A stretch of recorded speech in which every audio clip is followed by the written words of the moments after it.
Welcome, ladies and gentlemen, to episode 2 of Dark Frequencies. What is going on? This is episode 2. We are going to be talking about simulation theory. And I am, of course, hold on, I do have to mute this. Okay, there we go.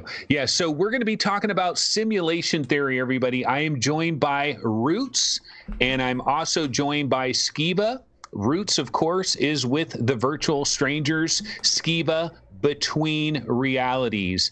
And this, of course, is Dark Frequencies. We're doing simulation theory today. I'm excited about this one because it is one of the most interesting topics that is out there on the cusp. Science, lots of people are recognizing this possibility. A possibility that we are in some sort of simulation, or maybe we're not in a simulation. And is it Nick Bostrom or Neil Bostrom? I'm now mixing it up. Hold on here. Nick Bostrom. Nick Bostrom. Yep. Okay, so yeah, so Nick Bostrom, I believe it was around the year 2003 or so, came up with an idea that was called the simulation argument. And the simulation argument basically has three individual options to it. And Nick Bostrom is basically postulating that one of these three options is absolutely true and that the other two options are false. And so that's the bottom line. The bottom line is pick column A, pick column B, pick column C. Now, there can be an argument made that these are not enough options, that this isn't actually an accurate argument, but for the sake of argument, we're going to go ahead and run with it, right? And we're going to take these three options as possibilities. And what we're going to do is we're going to look at each of these three individual possibilities, and then we're going to move into broader questions, more interesting questions. So basically, buckle up, join in, and we've got everybody here in chat as well. So we're going to be taking a look at chat and including people in the show as well. Roots, how's it going? It is Sunday. The good news is you were able to do your other episode, I'm guessing, and you had enough time, and so you're not quite as flustered probably this week in terms of like having to just bam, bam, show after show like that. No, it was good because we actually had a little bit of technical difficulty getting it set up this time. So we had that little bit extra time. So yeah, no, we had a good enough time difference between, and it's good to go to a completely different topic, you know. So I've been thinking about this a lot. Yeah, this is easily one of the more interesting topics we will probably cover on Dark Frequencies, and we might possibly talk about this additionally. I don't know that we're going to be able to get through everything in our very first episode, but at least on this first episode, we can kind of lay the foundation for it. Skiba, how are you doing on Sunday? I can see you on the YouTubes, and you are inside your own virtual matrix over there. Yeah, I am. I'm great. I hope you guys are well as well. I had a tournament this morning for Tower Tag, which is a VR game. So I'm a little tired from that. It started at the right at pretty much dawn. Not really, but felt like it to me. But no, I'm excited for this one, man. I'm really into this whole simulation theory thing. You know, I love simulation theory movies, and I'm just into it because of the chances of it actually being a real thing. You know, so it's pretty cool. Yeah, it's certainly interesting to ponder it regardless of the situation, whether it's real or not. It's still interesting to like examine this, and it's a great thought experiment, you know, to think what you think about a lot of different things. So why don't we go ahead and go over the three different options that are here, right, in the simulation argument. So option number one, the human species is very likely to go extinct before reaching a post-human stage. Okay, so that is the basic option out there. So if somebody says, you know what, we're not in a simulation, and here's why we're not in a simulation. We're not in a simulation because we're simply not going to make it long enough to have the technology to simulate our current reality that we're in right now. Like a computer that is powerful enough to simulate our reality is something that is beyond what we can conceive of right now. We're making great leaps and great strides. But if you were to consider something like Grand Theft Auto 5, for example, which pretty incredible, right? I mean, you look at the simulation that they're doing there. They've got cars driving around cities. There's planes that are flying around. There's people that are walking around. There's dogs. There's telephone wires, electrical wires. It's a pretty detailed kind of a thing. And if you look at it from an external, long distance sort of a way, it does seem pretty incredible and it looks pretty incredible. But the problem is you get down to the fine-tuned aspects of it, and these characters are not having conscious thoughts. It's more of a, it's like the trappings of like a simulation, but this is like, we're nowhere near that. And that's where we are here in 2020. So when you think of like literally simulating our entire reality, it seems almost ludicrous that you would be able to do that. The thing is, though, when you think about time and you think about how technology has advanced over the years, think about the Atari 2600, think about adventure. We've been playing video games now for 40 years, basically. And so you go back to the Atari 2600, you go back to a little square that was moving around, and now we've got these sprawling worlds where things are unraveling. You think about something like No Man's Sky, where it's procedurally generated and you've got almost unlimited planets. Like, people aren't even going to hit all the planets that are in there. 14 quintillion planets. Yeah. So pretty incredible, right? So that's the first question. The first question is, will we simply live long enough to reach this post-human stage? And why don't I throw it over to Roots first? So, like, you got to get past this question before you can get to any of these other ones, right? Are we even going to live long enough to be able to create these advanced simulations? What do you think about that question, Roots? I think absolutely. I think the addition of AI, and I was just saying this on the podcast earlier, the addition to AI to video gaming, and just in the aspect of being able to feel that immersion of the little things, that a spider crawling across the wall or a piece of paper floating down the street. Now, if you take in up to another level, and you like Paradise Decay was just asking jokingly about Grand Theft Auto and the NPCs, do they think they're alive? Now, if you could create in the AI where the characters aren't on a script and the characters are AI and they each individually really do believe that they act in a manner that they're their own person, maybe inside the game of Grand Theft Auto, this person goes to work every day. You know what I mean? And you have all these characters doing normal everyday things. And if you stopped and talked to this person, they would have a legit conversation with you. That's when it's going to get to that point. And I think we're closer than we think. AI is so close with what they're doing now.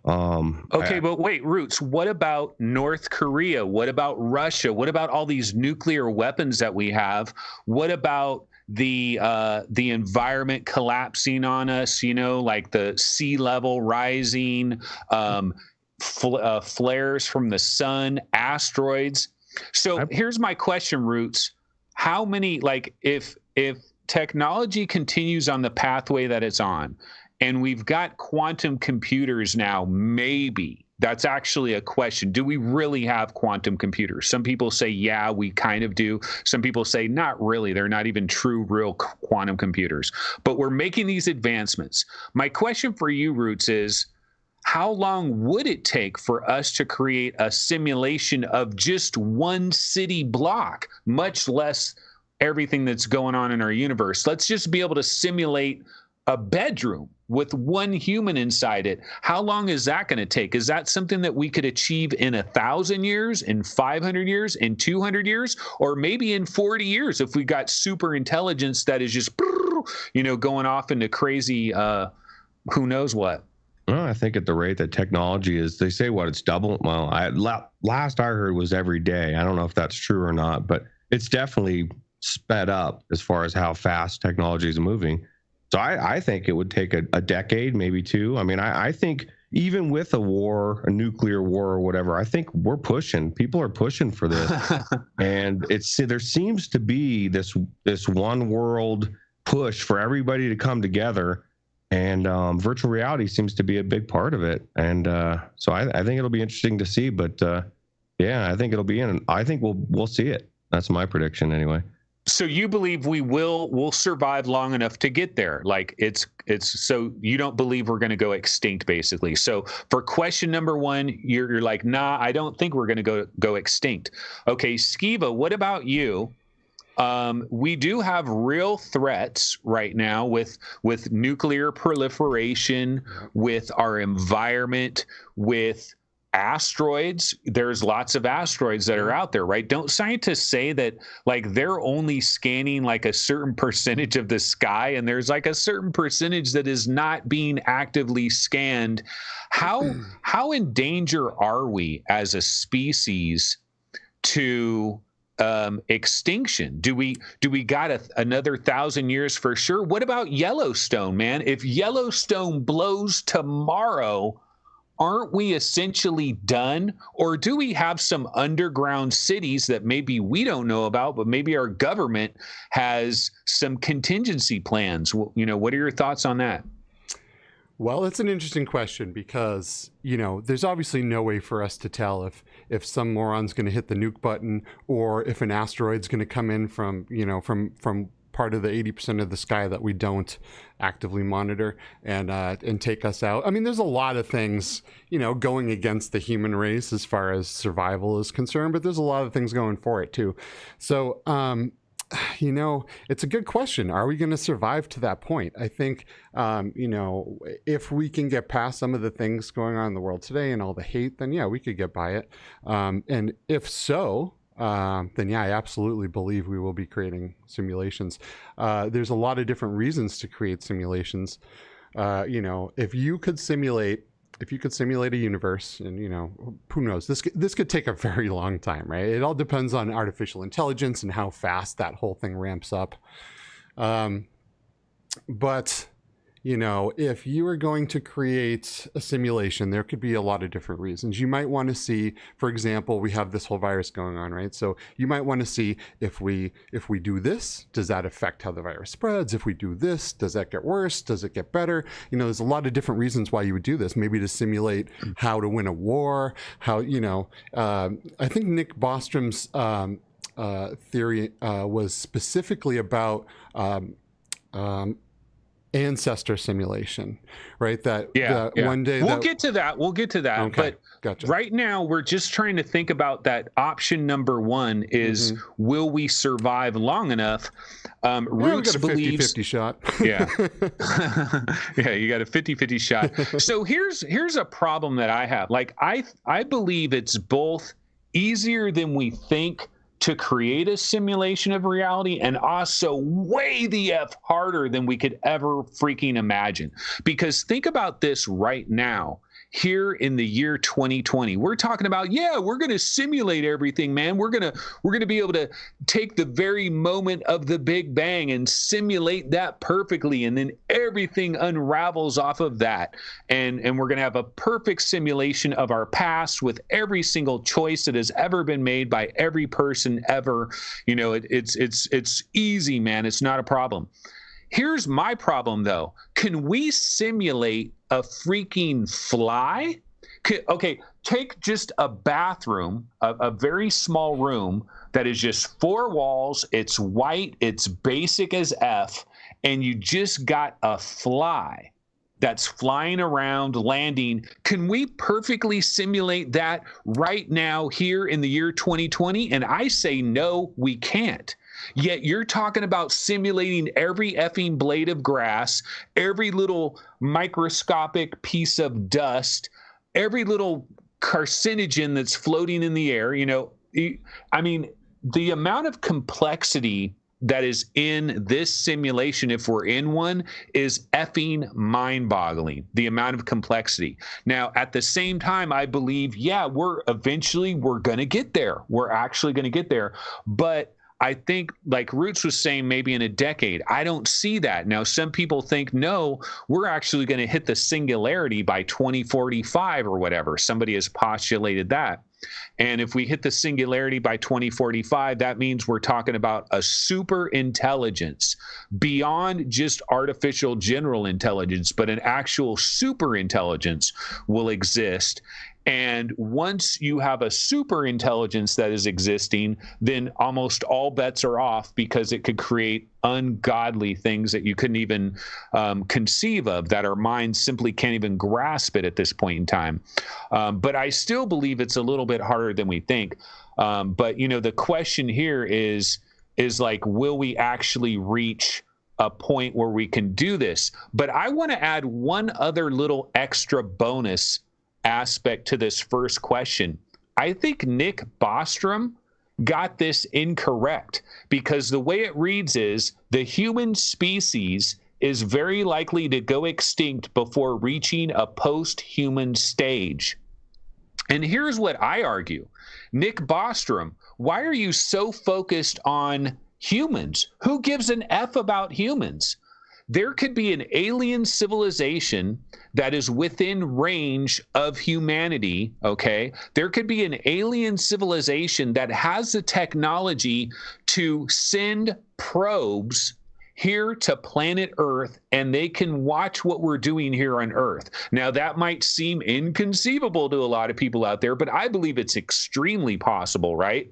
And so now imagine this alien civilization reaches a particular level of technological advancement, and they decide, you know what, we want to do ancestor simulations of our alien civilization. And so they're going to do ancestor simulations for their alien civilization. But within that alien civilization, at some point within their timeline, they sent probes to a planet called Earth and witnessed a planet called Earth. And if they want their simulation to be as completely and utterly accurate as humanly well, not humanly, as alienly possible, right? If they want it to be as accurate as possible, then they're also going to simulate these little humans that happen to be in this little corner of their universe that they happen to visit one day with their probe. They're going to simulate that as well. So do we really have to worry about the human species? No, I think the question is, does any civilization in our universe reach an era of technology where they can simulate their existing reality? Because if they can, then we could be simulated right along with it.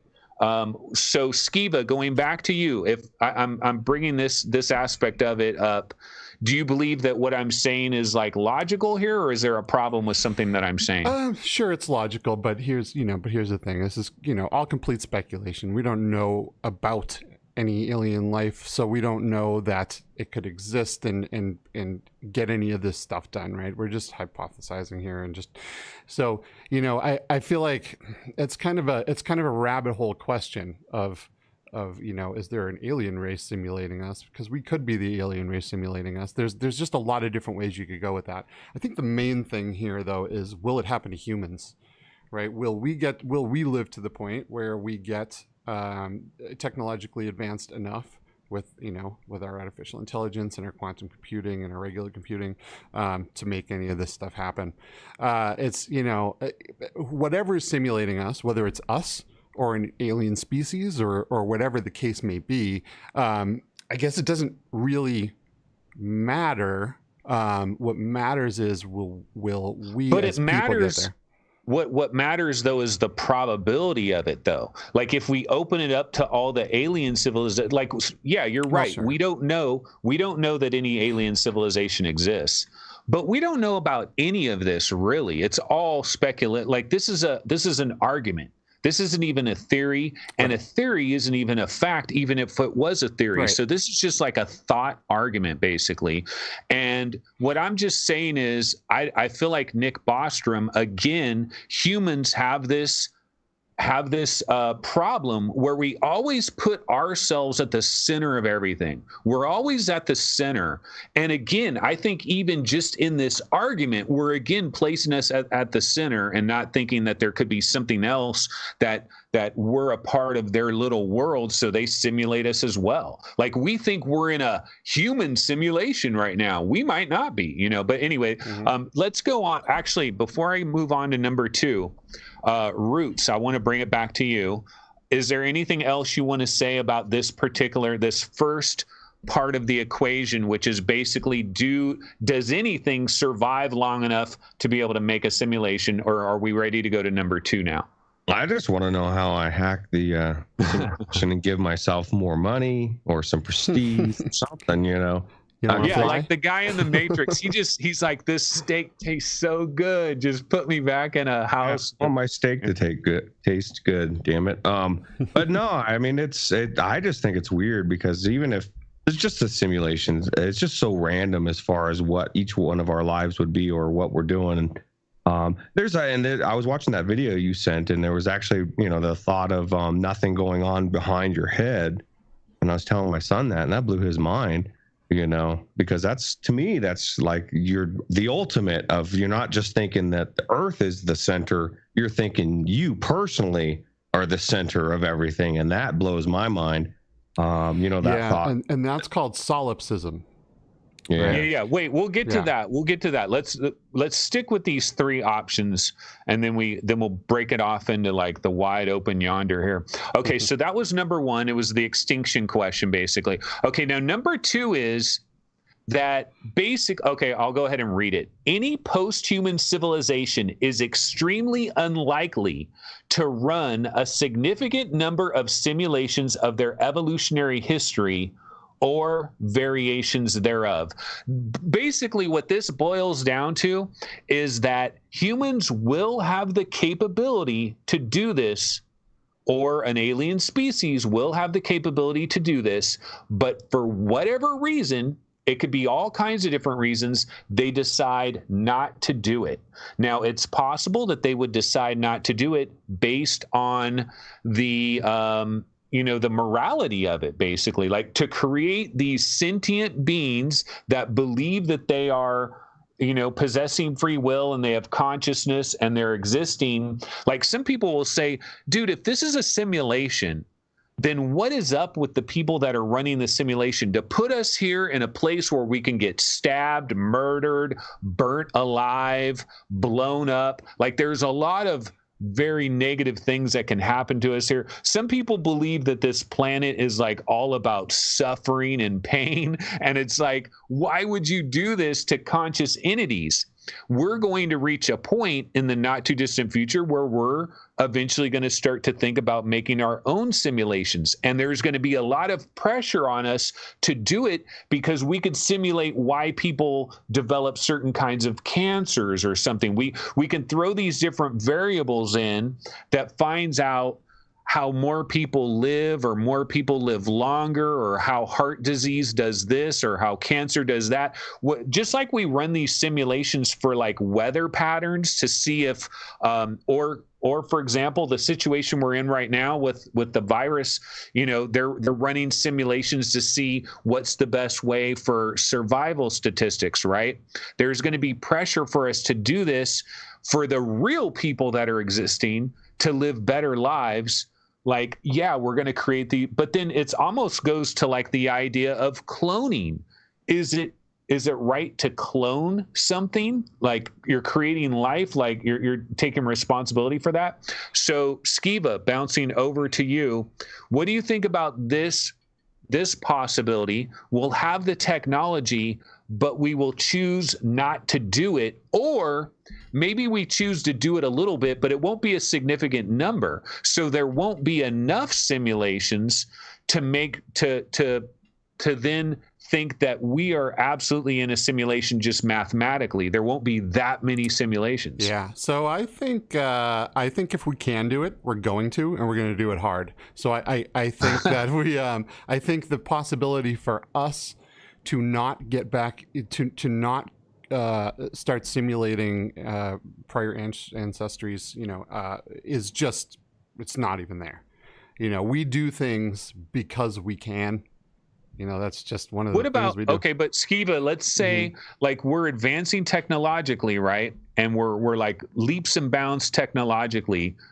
What if at the same time, like our interests and what we're into and kind of like all of that is changing along with it? So maybe we just don't have this desire, or maybe we just think, too many things. There's just too many benefits to this whole thing. There's too many ways to increase the longevity of the human species. There's too many ways to find out how to avoid wars, and you know, there's a lot of bad things you can do with it too, of course, but there are just way too many things and way too many benefits to this, and I feel like we will absolutely do it when we can.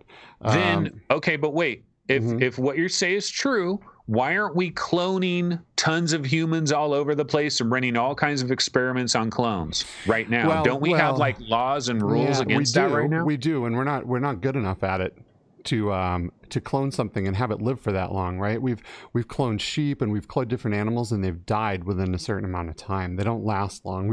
We're not there yet, right? We're going to see a lot of this stuff coming down the pipeline when we're super into artificial intelligence and quantum computing. We're right on the cusp of this stuff, and it's hard to visualize this stuff and to really put it into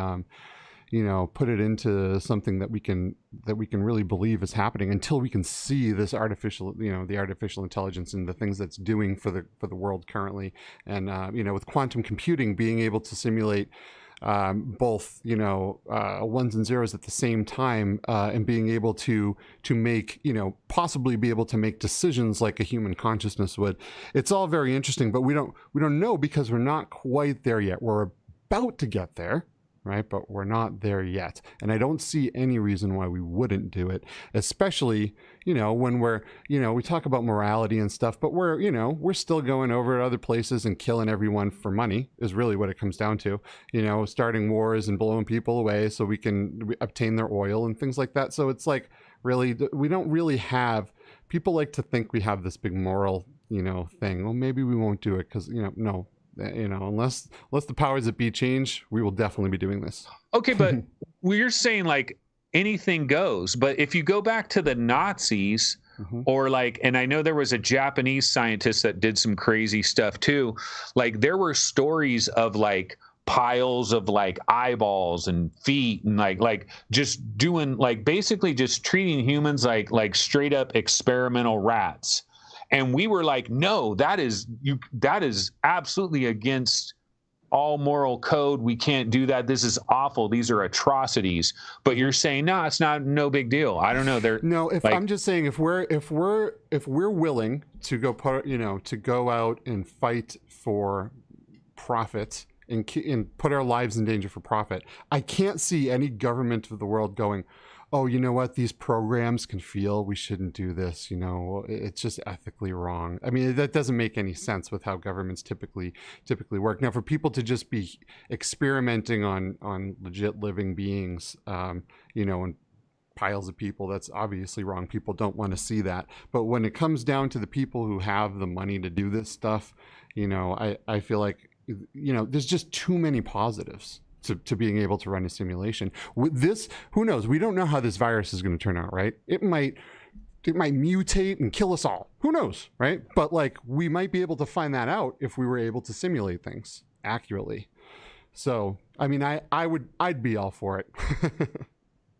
Okay, Roots, over to you. So the question is, this is the second part of the simulation argument. The first part was humans are going to go extinct, so it ain't going to happen. The second part is we're not going to go extinct, but we're not going to have interest in doing this. Or if we do it, we'll only do it a little bit so that the odds are unlikely we're in a simulation right now. What do you think about, do you think there's a possibility like we could achieve some kind of enlightenment where we'd be like, nah, that's for peons. We're not going to do that. No, the morals are skin deep. It's just for show. I mean, look at all the things that China's been doing with all their clones and stuff. And I don't think that our humanity AI, they've been warning. There's experts like Elon Musk and other people saying, dude, you don't want to do this. and they're still pushing forward because it's all about the power, it's all about the money, it's all about especially the power. Terry Blanchard asked Anthony in the comments, said great show, and asked if we're in a simulation, why does it obey laws of physics? And I don't know if that's something we're going to be covering soon in the show or not, but it made me think. Yeah, we'll be talking about lots of physics stuff. We can talk about that right now from the standpoint that a simulation is like any video game. Like we all play video games, right? When we play these video games, there are rules. They set up. Boneworks has a very set specific physics. Things operate within the Boneworks world. They operate with consistency. Every time you bang this on that, it's going to behave in a certain way. It might be very basic compared to what our real physics is, but every video game has its own operating constraints and the way that it works. And this would just be another thing like that. So that's why it obeys. In fact, honestly, the very specific rules of physics that we have, how things are so incredibly specific in certain ways, actually leads credence to the fact that we're in a simulation. Yeah, for sure. So anyway, that was number 2. Okay, so why don't we go ahead and get to the third part? So the third part basically says this: we're almost certainly living in a computer simulation. And where they get to that conclusion is this idea that if we ever start making simulations, we'd make so many of them, there would be billions of them, that all you have to do is you have to consider base reality. How many real conscious entities are living in base reality? That is a certain number. And then you have all of the artificially generated conscious entities that live in all of these different simulated worlds, many of which are going to have simulated worlds inside that, and a simulated world inside that, and a simulated world inside that. And so it just becomes a numbers game where we are here, standing where we are, the odds that I am the original Anthony from Planet Earth 2020 is so incredibly slim that it's much more likely that I am an AI construct. That's basically what. Now, there's different kinds of simulations as well. We can get into that as well. But you know what I was thinking we could do right now is Skiva, why don't we run a couple of those little clips that we have? We have some clips from a couple different Joe Rogan episodes where people are coming to this question. They're starting to ask about, whether or not we're in a simulation. Let's go ahead and run a few of those clips. All right, here we go. When you look at physics and try to write it. But also, they found recently we are pixels. Do you know that? The smallest, the Planck length, I think it's called. We're like a triangle. So you literally could make this. You don't touch anything. You know that too. You never actually touch anything. Atoms don't touch. Right. I mean, that's another. There's some things that are disturbing, but also they found recently we are pixels. Do you know that? The smallest, the Planck length, I think it's called. We're like a triangle. So you okay, and then try literally running the. There's another Joe Rogan one. Okay. Keep going. We could be in a simulation. If there is a simulation one day, it's going to be impossible to tell. They're going to get it to a point. Have you ever done any VR? You ever fuck with VR Dude, at all? I bought the sets. I saw you got the Oculus out there. I got the same one. Yeah. Obsessed. It's pretty amazing, right? It is. Same. It's the pyramids. That's the second thing that I saw in my life. The VR headsets were the second thing I saw. I was like, this makes me question reality. Keep going. We could be in a simulation. If there is a simulation one day, it's going to be impossible to tell. They're going to get it to a point. Have you ever done any VR? You ever fuck with VR? Yeah. I bought the sets. So those are a couple of clips where people, these are just different people that have been on Joe Rogan's show, and they've kind of brought up this idea that, maybe we're in a simulation. This does seem to be gaining some popularity. All of us come from virtual reality backgrounds. That's how we all met up with each other, and we're doing dark frequencies. But all of us are very interested in virtual reality. And I got to tell you, for myself personally, I'll definitely go to Roots and Skiba with this as well. But I definitely believe that as virtual reality becomes more and more popular, and as it gets better and better and better, I think more and more people are going to have to wrestle with this possibility, because one of the things that people are noticing is, especially people that are brand new in virtual reality, they spend enough time in virtual reality, they truly forget where they are. And then when they come out, real reality actually almost seems fake to them. And there's a lot of little after effects that people have noticed when they're new in virtual reality, especially if they've done like a lot of inverse kinematics and stuff. Some people will start saying, you know, my hand feels like it's an inch off, you know, like there's something weird. So this is something that people are noticing, and I think it is going to bring a lot more attention to this subject, and it's going to be explored more in a more official capacity. And we might have scientists that start taking measures to try to actually see if we can prove this one way or another. Roots, what do you think about that? Like, you discovering virtual reality, experiencing these virtual worlds, getting these sensations of immersion, do you believe that that has had a profound difference in your opinion on whether or not you're in like this solid, rock solid world, or maybe you're not? I think it does. You know, I was just talking to my son about that today, actually. You know, when I was playing Abduction earlier, before I've played it flat, and then a week later I played it in VR. And even though I really enjoyed the flat version and I felt like it was cool, thinking back to the VR version is, if I feel like I really went to a place, I feel like I really traveled to that area and looked around, and that's the difference, you know. And my son was doing the same thing with Minecraft yesterday. You know, he's been playing it forever. He's 22, but he went in Minecraft VR, and it's just, he felt like he actually went in that space, and it creates a different type of memory.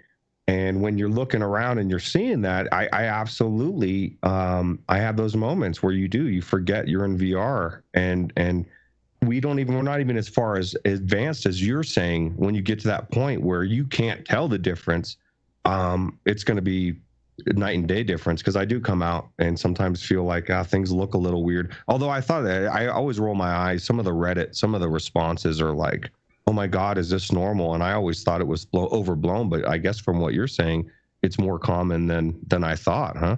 In the very beginning, it is. Like, it seems like our brains, I know in the very beginning when I had VR, I would get scared like you wouldn't believe when I was standing on a cliff. But what happened is, like, a couple of months later, that all went away. And it's because your brain is like, oh, I get it. And then now it's not fooled anymore. But yeah, when you're really early on in this, people will have some very weird sensations. Skiva, what about you? For some reason, I have a feeling you believed in simulation theory before you ever got yourself in a VR headset. But yeah, I got to imagine jumping into VR just confirmed it that much more, right? Yeah, that's exactly right. Yeah, I was totally into it before VR. But, you know, because I've always been a computer guy ever since I was a little kid. And, so the idea of living in a computer simulation since I was, has always been a huge thing to me. I'm a big fan of Tron, and have been since I was a little kid, and they all go live in the computer and make things happen. But, there's a lot of good movies that show a lot of good, that show this whole theory pretty well, like The Matrix and stuff like that. But when you think about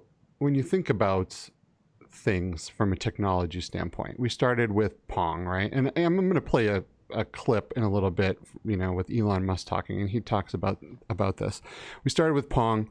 From there, 40 years later, we are now playing virtual reality with people like all over the world and talking to them. And it seems so real, man. I got finger tracking, I got a decent field of view. Everything is just so close. That's only 40 years progress.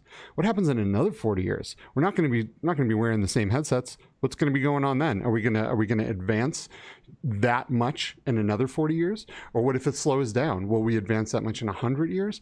Probably, if you assume any kind of rate of progress, it has to get to that point.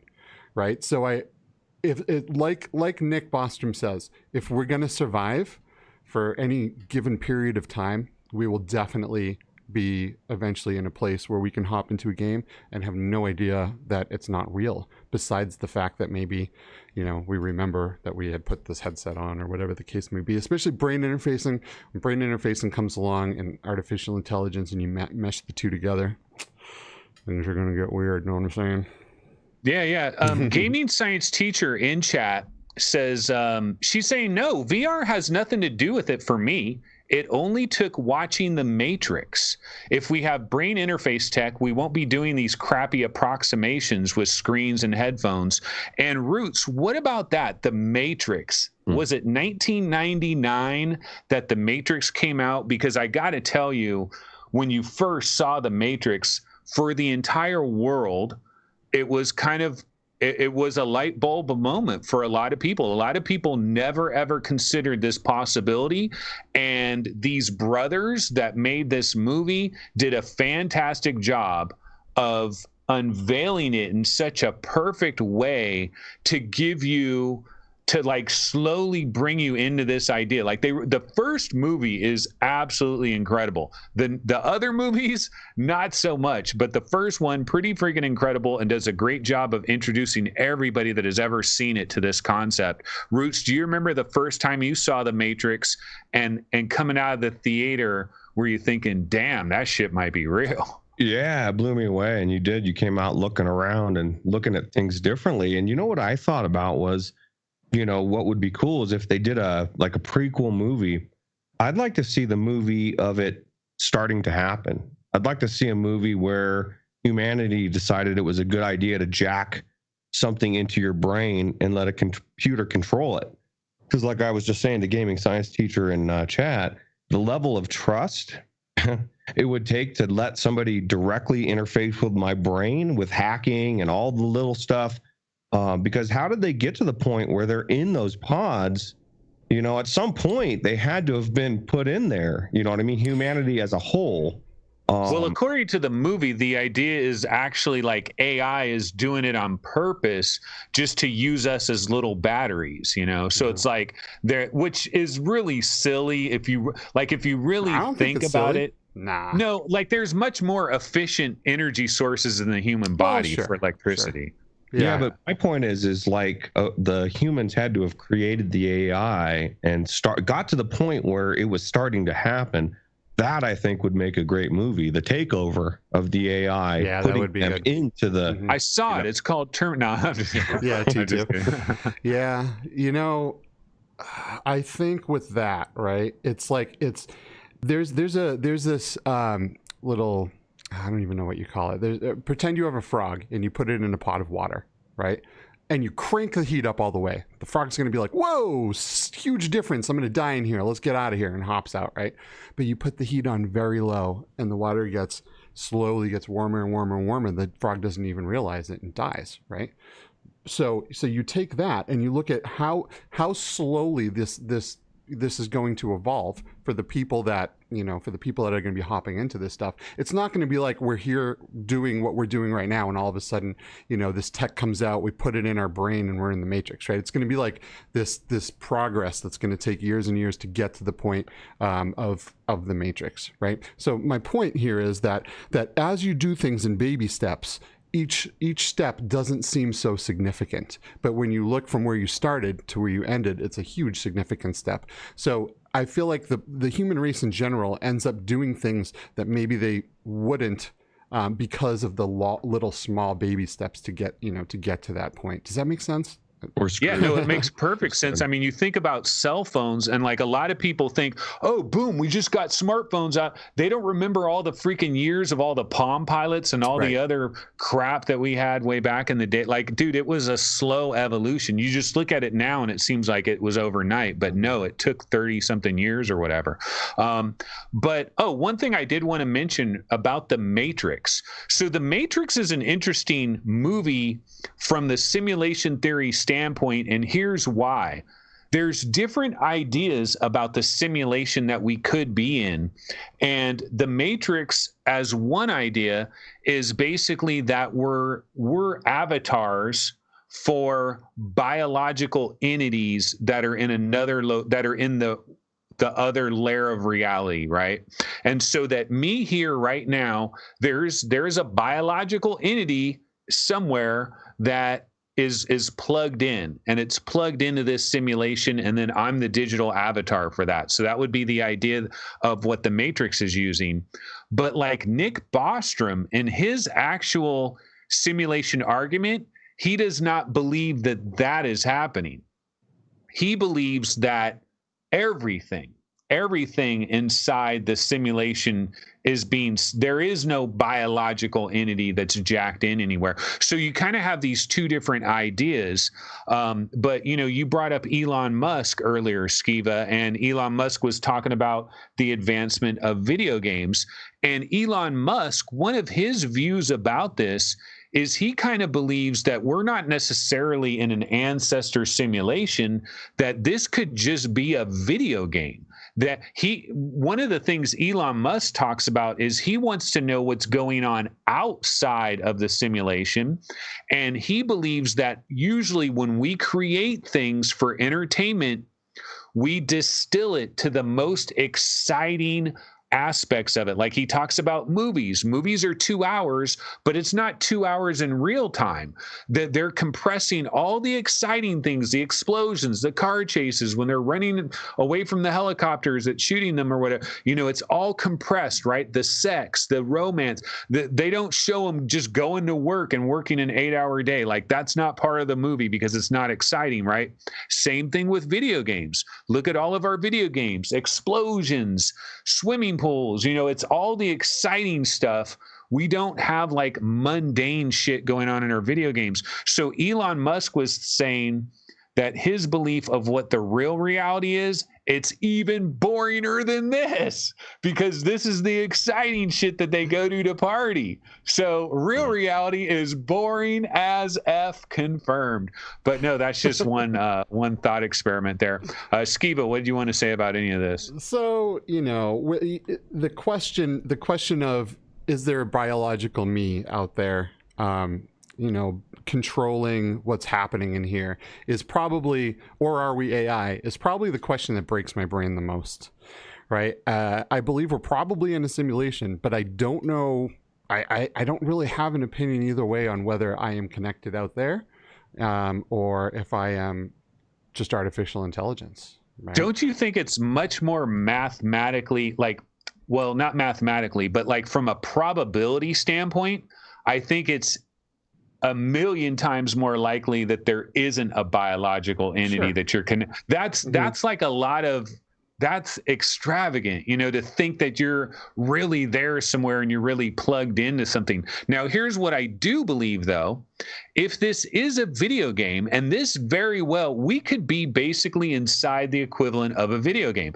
I could be an NPC. Roots is an NPC. Skiva is an NPC. Now, there could be people in some real reality, though, that occasionally drop into this video game as what essentially is just another human that we run into, but they could actually be a real person that's dropping into this simulation, just like we drop into a particular VR game and we're dealing with NPCs. But it could be simulated so well that us as NPCs were actually running on these elaborate tracks of having parents and sisters and brothers and marriages and jobs. It could just be to that fine grain of a detail. Roots, what do you think about this idea of, do you believe there are like every single person here is a biological entity somewhere that's jacked in, or are everything simulated if it is a simulation? Well, it's interesting to think of, that somebody would, like in some elaborate arcade, would want to beam down here to Roots's realm, and maybe they're a customer and I come in and I spray their house for spiders, because that would be so, like you said, it must be really boring on the other side. But no, it's definitely intriguing thought. I used to think when I was a kid, and I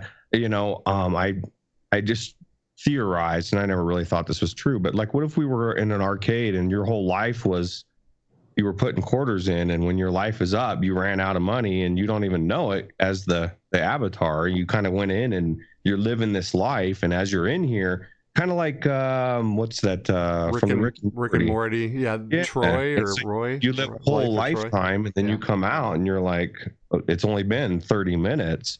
I mean, that could be interesting. Maybe it's some kind of a. But you know what's crazy about that idea, Roots? That I was just thinking about that yesterday. Actually, this idea that we're in a video game. And when the video game ends, it's like, whoa, dude, how cool is that, man? You were there for an hour and you live like an 80-year life or whatever. But here's the crazy thing about that. The crazy thing about that is this other person that you take off the headset and now you're this other person, like that ain't you here. So for all intents and purposes, you here, you like that. It's the equivalent of, imagine that you're playing Robo Recall. You jump into some little robot in Robo Recall. You're being a Robo Recall robot for 40 Robo Recall years.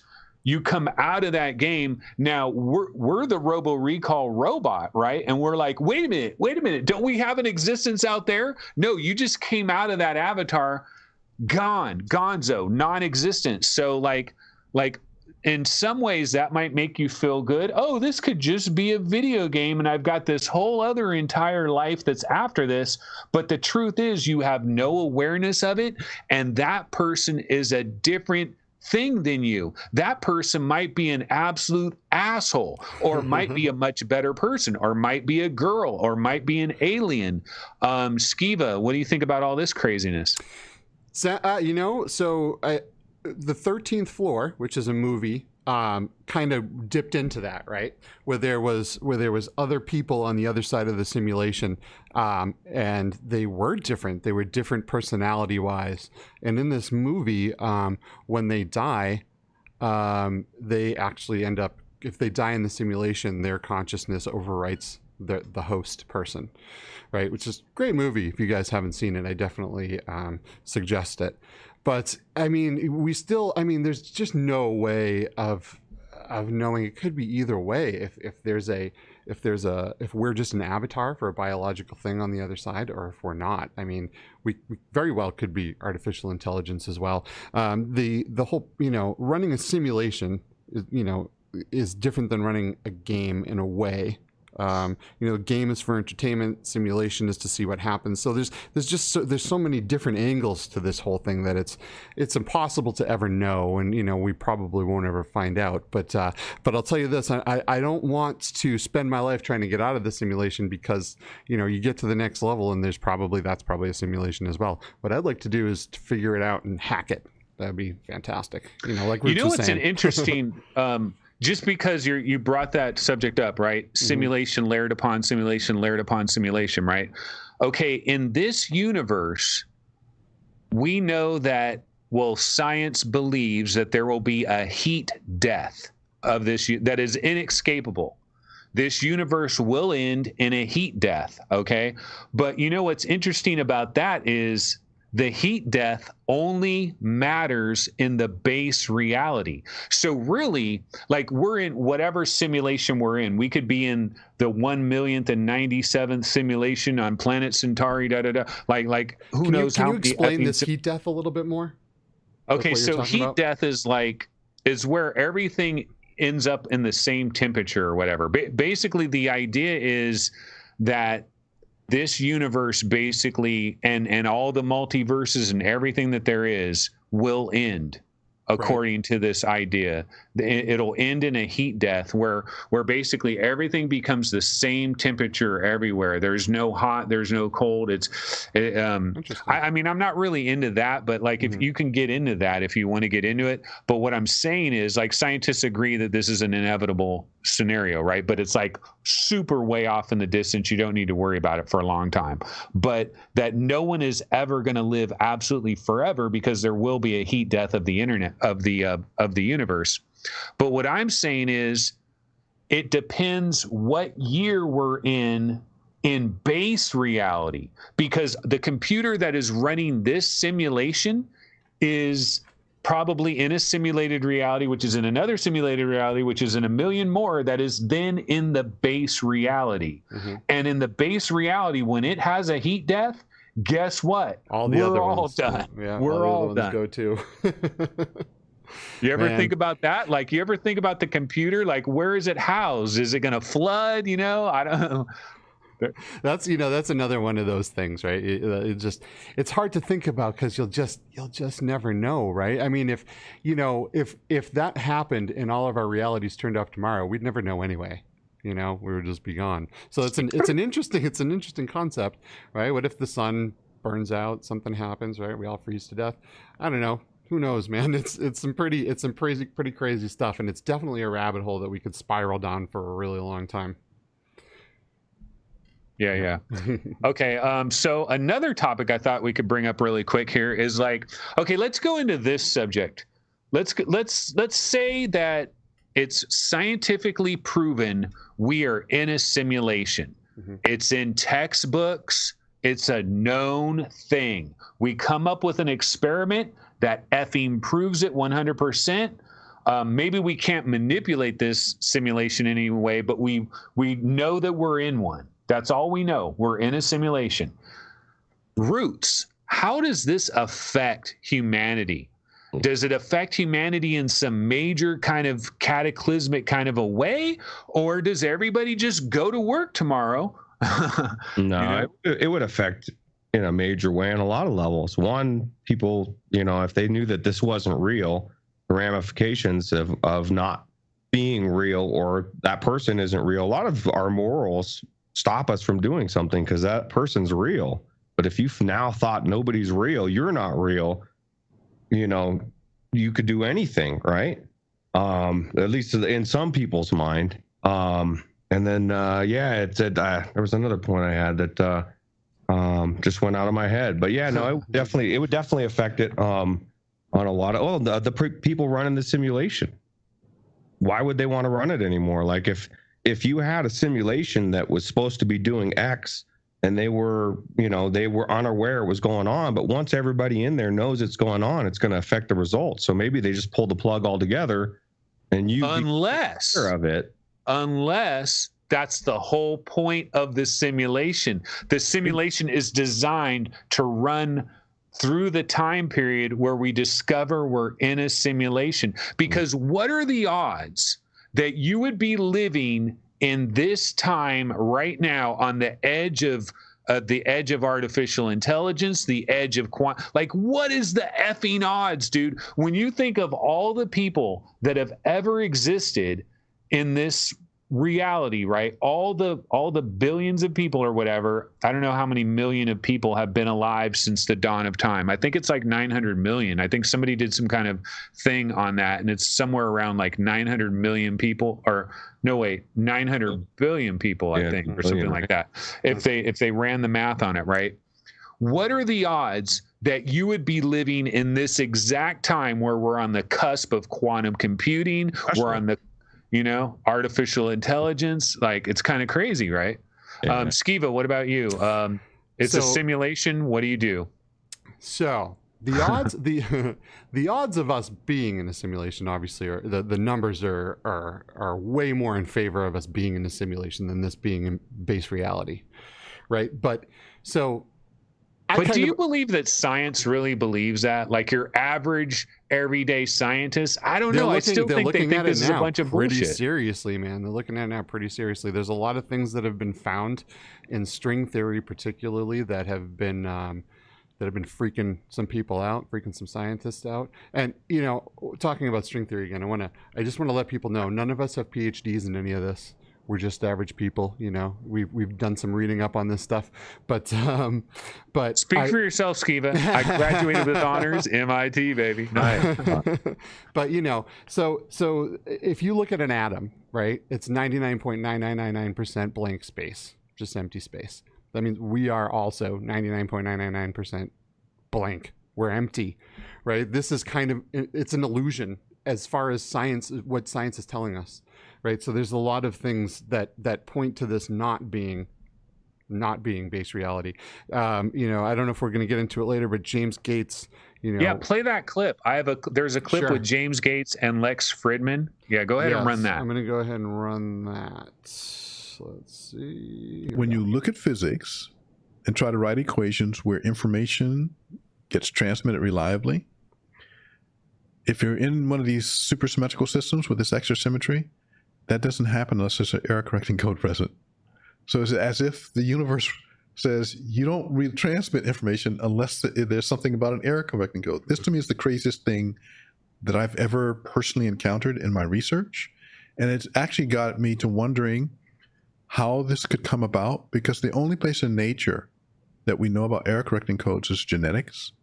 And in genetics, we think it was evolution that causes error correcting codes to be in genomes. And so does that mean that there was some kind of form of evolution acting on the mathematical laws of the physics of our universe? This is a very bizarre and strange idea. When you look at physics and try to write equations where information gets transmitted reliably, if you're in one of these supersymmetrical systems with this extra symmetry, that doesn't happen unless there's an error correcting code present. So it's as if the universe says you don't retransmit information unless there's something about an error correcting code. This to me is the craziest thing that I've ever personally encountered in my research. Yeah, that's it. It's actually got me to wondering how this could come about. Jim Gates, he's basically talking about in string theory, there are calculations within string theory where they're basically finding these error correcting codes.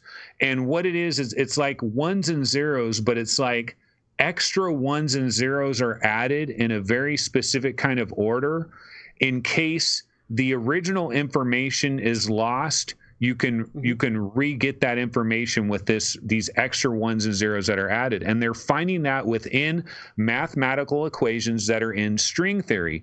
Now, here's the thing about that, though. We can't go off the deep end and say, oh, my God, that absolutely proves that we're in a computer simulation, because that's not exactly the case. First of all, string theory is not even a theory yet. It is in construction. String theory is in construction as a theory. Yeah, it is not a finalized theory right now. We're learning constantly, though.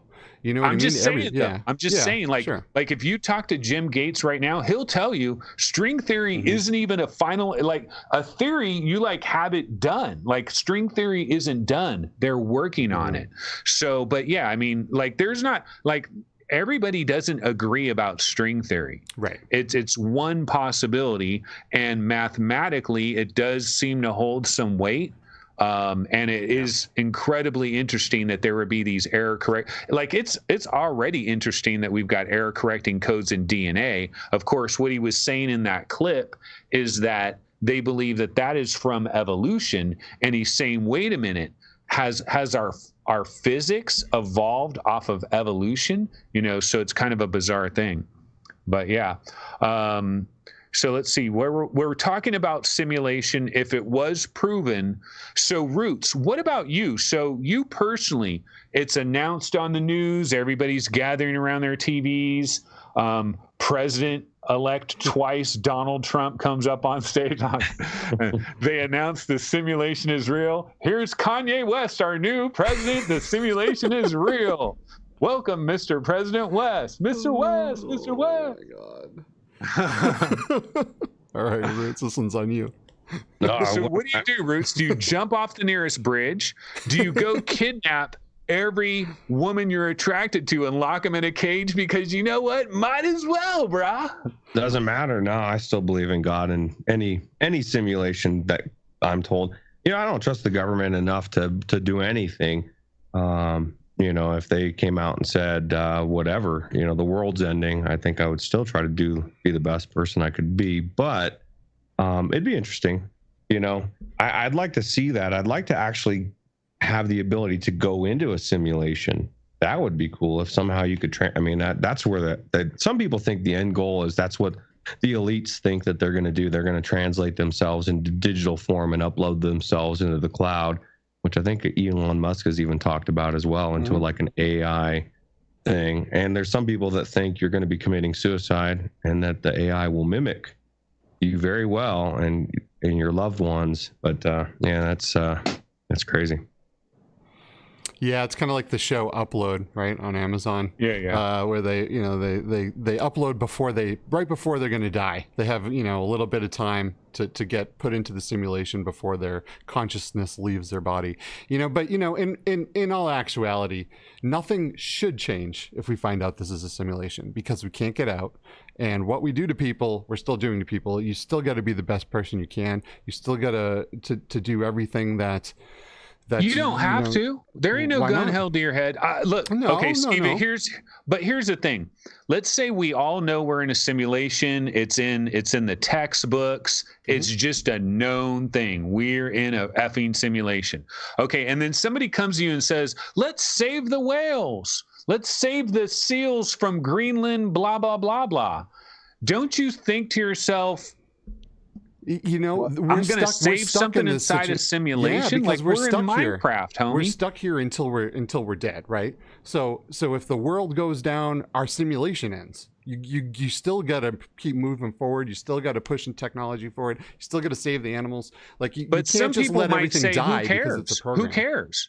If everything is meaningless, why even give an F? Those are the piss a people lot of people off. There's some people that would go around. There's people that go around, they find out that they have HIV and they spread it because they're pissed. Yeah. You know what I mean? Imagine if they found out their reality's not real and that nothing's real, and they're like, screw it. I mean, look at Westworld.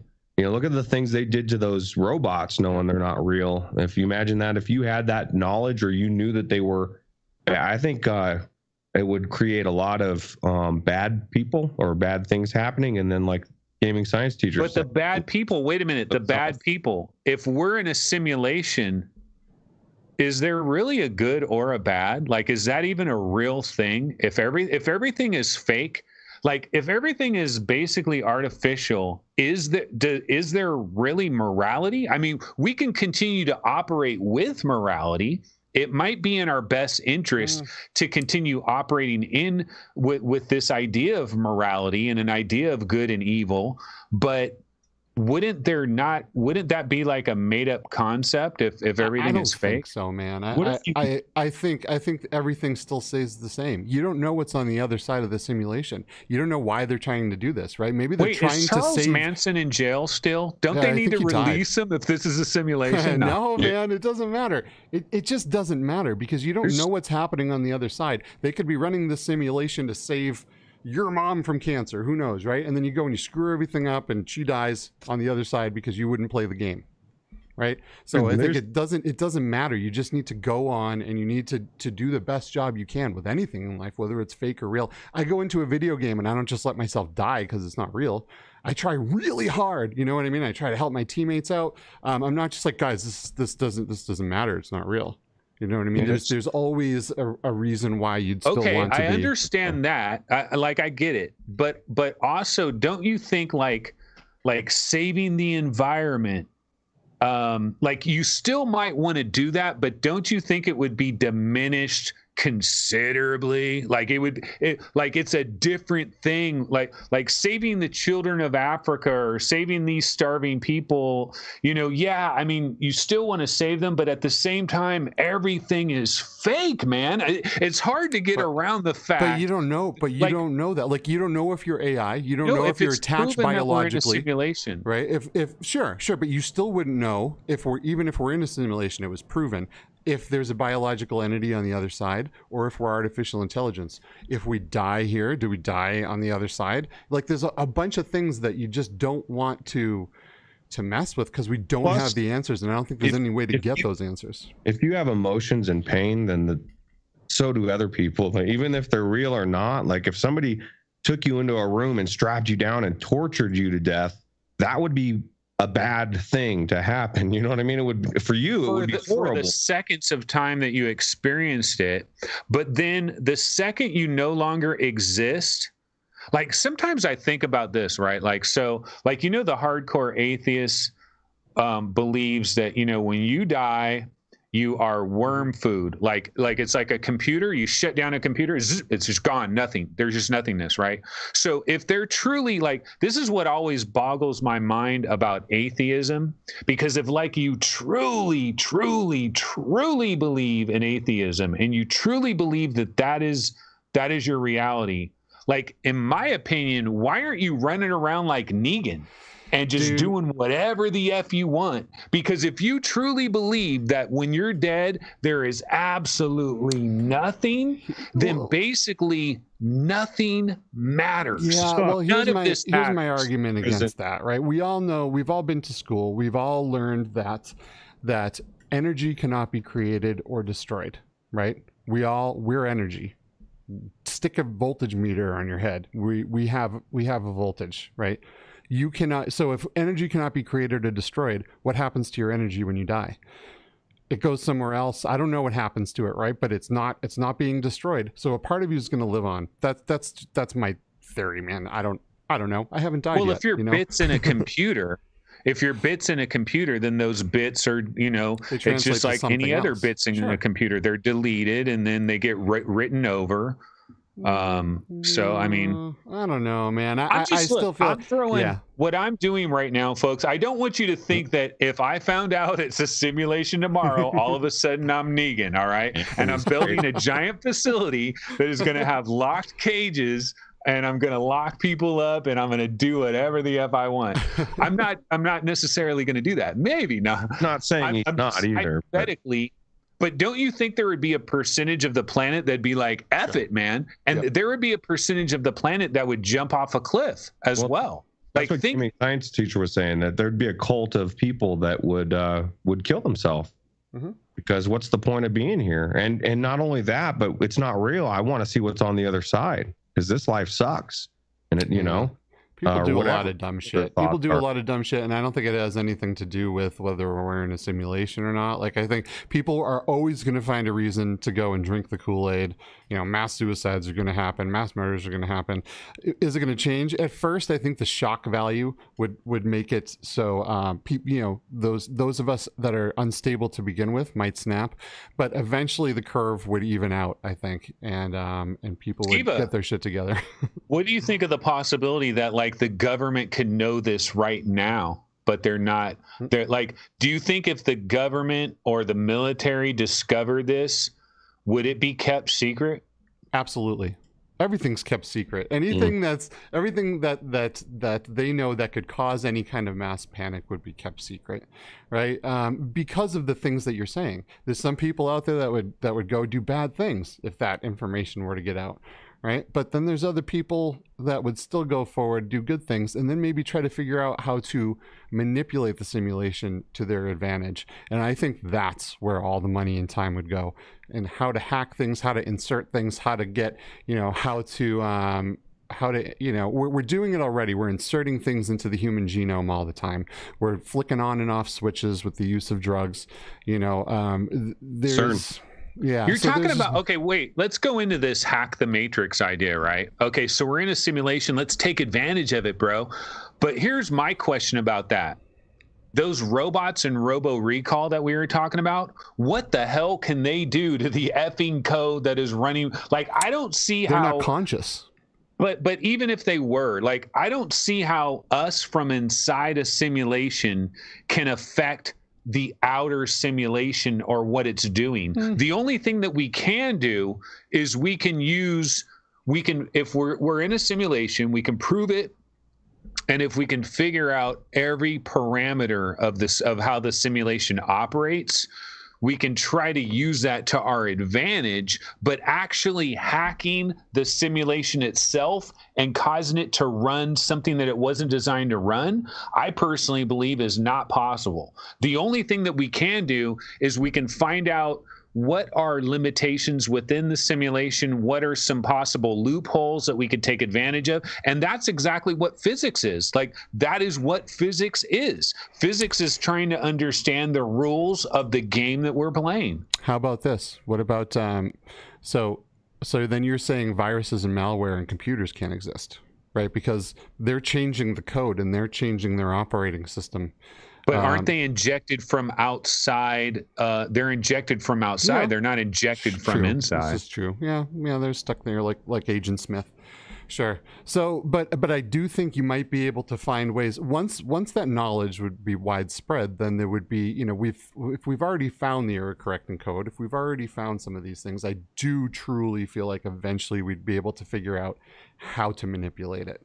Because that's what we do, man. We take everything, we drill it down to the, as basic of a level as we can, and we try to figure out how it works and how to change it. And I think it would be the same. Wait, I want to bring up something. Reckoner VR in chat brings up an interesting idea, because I was talking about the Negan effect, where if we knew we're in a simulation, I believe there would be a percentage of the human population that would be like, F it, I'm going to just be a pleasure seeker, and I'm just going for pleasure, and I don't give a F about anything that gets in my way. It's pleasure all day, every day. You get in my way, I will blow your ass away because you don't even exist, right? Okay, I came up with that sequence. Reckoner VR says, wait a minute. If the only reason people aren't killing people is because they think they'll go to heaven, then is that a great thing? But here's how I would answer that, Reckoner VR. It's not so much that the only reason people aren't killing people is because they think they'll go to heaven. I think what it is, the reason that people don't kill people, or people don't just like force people to do whatever they want, is the way we're brought up as little kids, little babies, the way we go through our growing stages. We have parents that are around us. Now, these parents put values upon us, but these parents grew up in a world that believed that they were in a real world. What happens to the parents that start growing up in a world where they know that they're in a fake world? Then it's possible that these little kids that are, they're going to grow up with different values, and then maybe baby Negans will exist where they don't really exist right now, because we're given values based on this idea that we're in a real world, and maybe there could be something judging us. Now, the thing is, if we're in a simulation, we know that something created us. What about that angle? That's an interesting angle here. Some people say this entire simulation thing is a sneaky way to convert atheists into believing that there is a creator. Skiva, I want to go to you with that one. What do you think about this? Do you think, some people say, silly. Huh? I think that's a little silly. Really? Yeah, I don't know, dude, because obviously something created the people on the other side of the simulation, and if there's another layer, someone created them. So I mean, just to begin with, I think I don't know, man. I don't think it changes anything. Okay, honestly. So some guy named David Pierce. I'm on the Simulation Argument website. And this guy named David Pierce, I don't know who the hell he is, but one quote that he has about this simulation argument, he says, "The simulation argument is perhaps the first interesting argument for the existence of a creator in 2,000 years." And so, yeah, what if this is some like reverse engineered conspiracy to convert atheists into believing that there's a creator? And even if the creator is just a computer programmer, it doesn't matter. You've convinced them now that they have been created by something. Once you've convinced them that they've been created by something, you might be able to convert them over to a different kind of a creator. Once you give them that little nugget to chew on, I mean, I know it's kind of a ridiculous conspiracy theory, but I'm just saying I've heard that as a possibility. Yeah. No, I guess it makes sense. I mean, for me, I know it wouldn't change anything, but it definitely makes sense, because at that point that someone would know something created them. You know what I mean? I mean, it doesn't really change anything that who created the creator.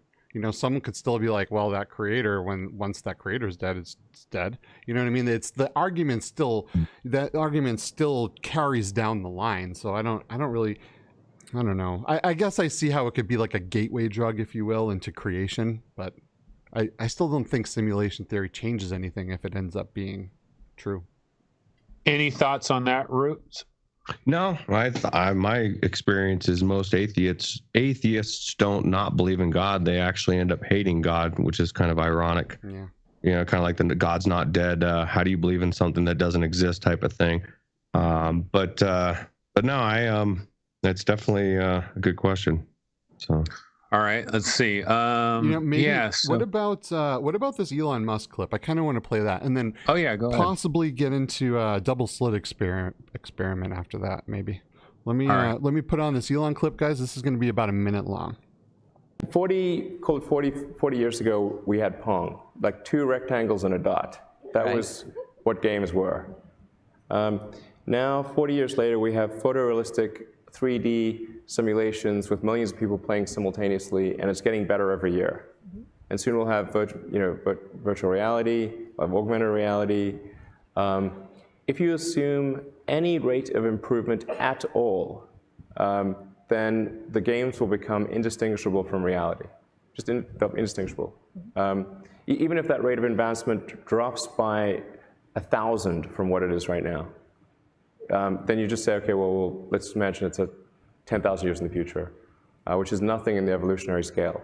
So given that we're clearly on a trajectory to have games that are indistinguishable from reality, and those games could be played on any set-top box or on a PC or whatever, and there would probably be, billions of such, computers or set-top boxes, it would seem to follow that the odds that we're in base reality is 1 in billions.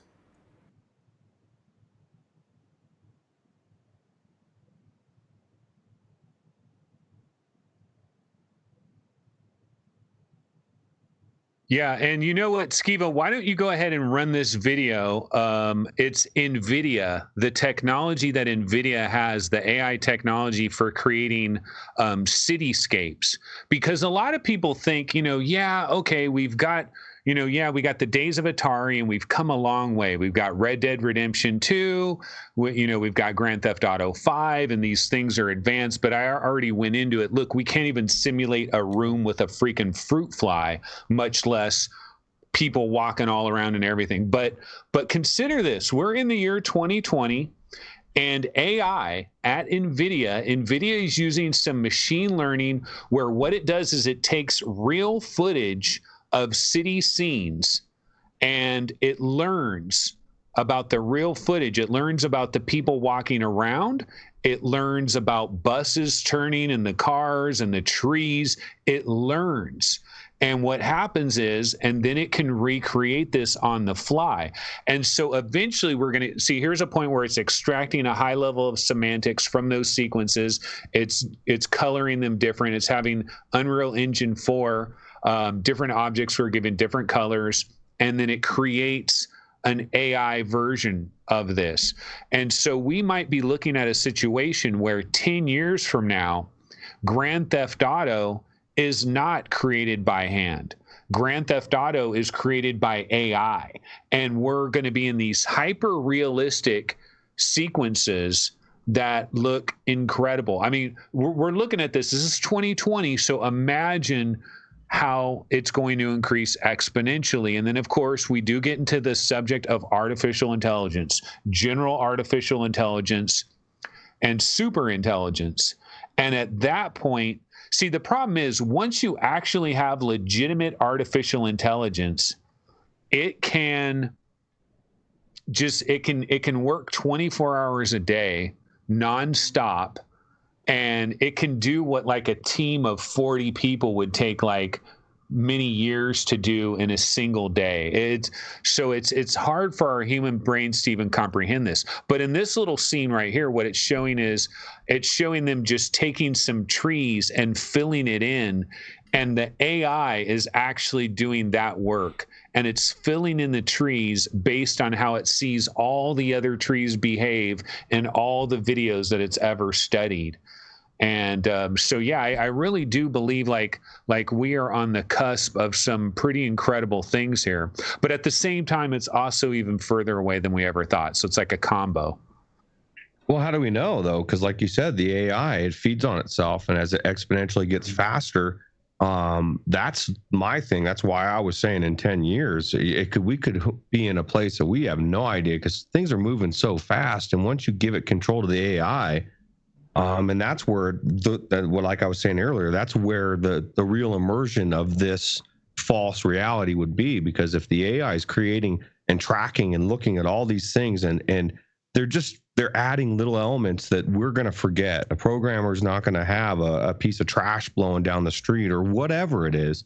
Little nuances that our mind is used to seeing on the daily that is forgotten in that VR world. And once you bring all that together, it's going to be hard to distinguish reality from fiction. And I think we're further down that rabbit hole than we know, just because of how AI works, and just because you could have 40 people's worth of work done in a day that usually that's like years. Like, even that was what Tron, that was the whole thing. That was the power move that the AI was having when he was having that conversation with that main guy. He was basically saying, "You're a bug, man. I could squash you." Like, they got to a point where it was ready to take over, and if they wouldn't have intervened, it was going to. I think we're right at that. Flynn just got sucked into the machine, bro. And we're getting ready to go down. We all want to get sucked in there, man, because it looks so beautiful. It does.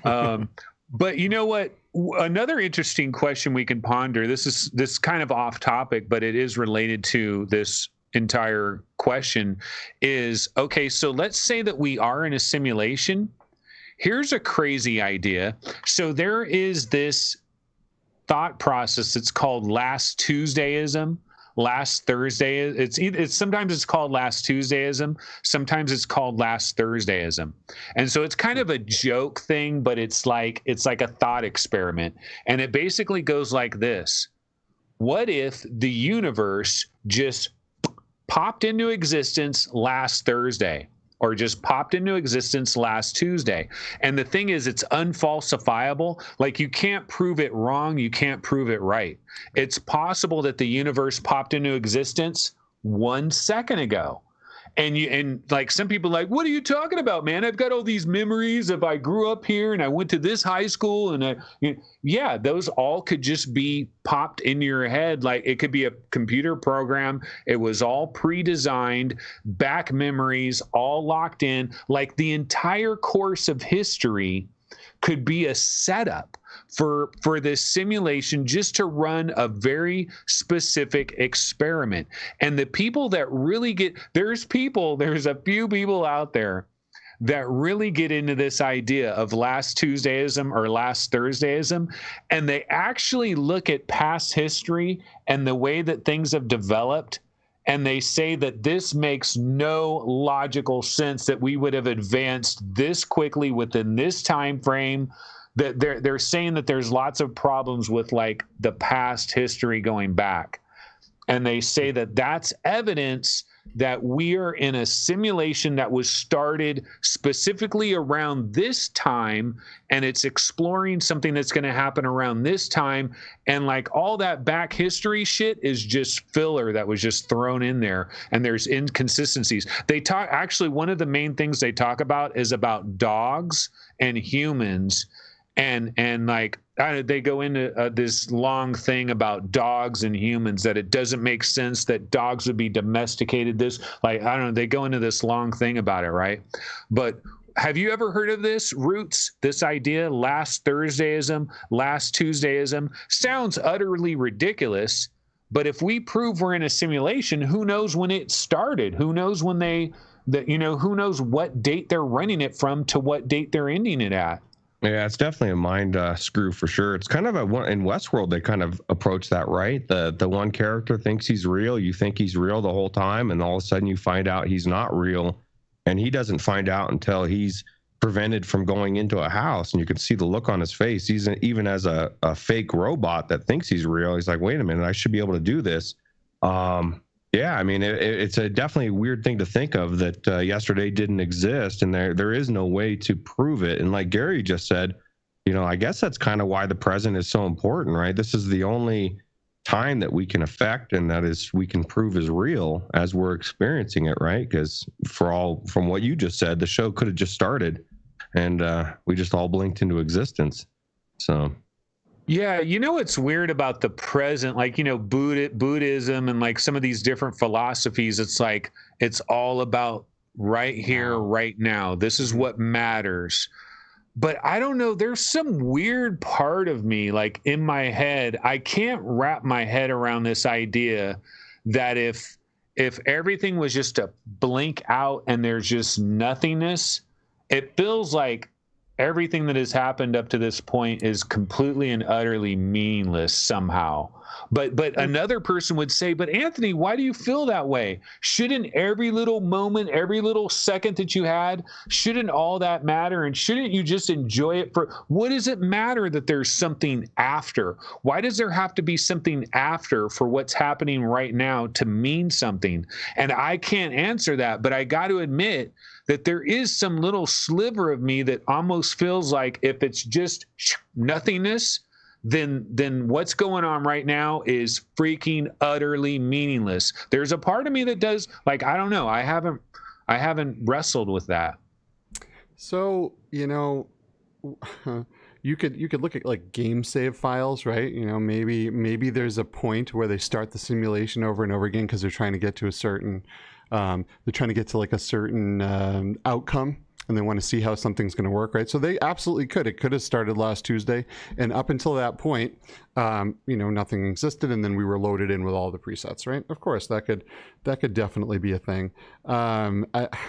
You know, it's weird. So I feel like it's hard to talk about this stuff because we look at time in a linear fashion.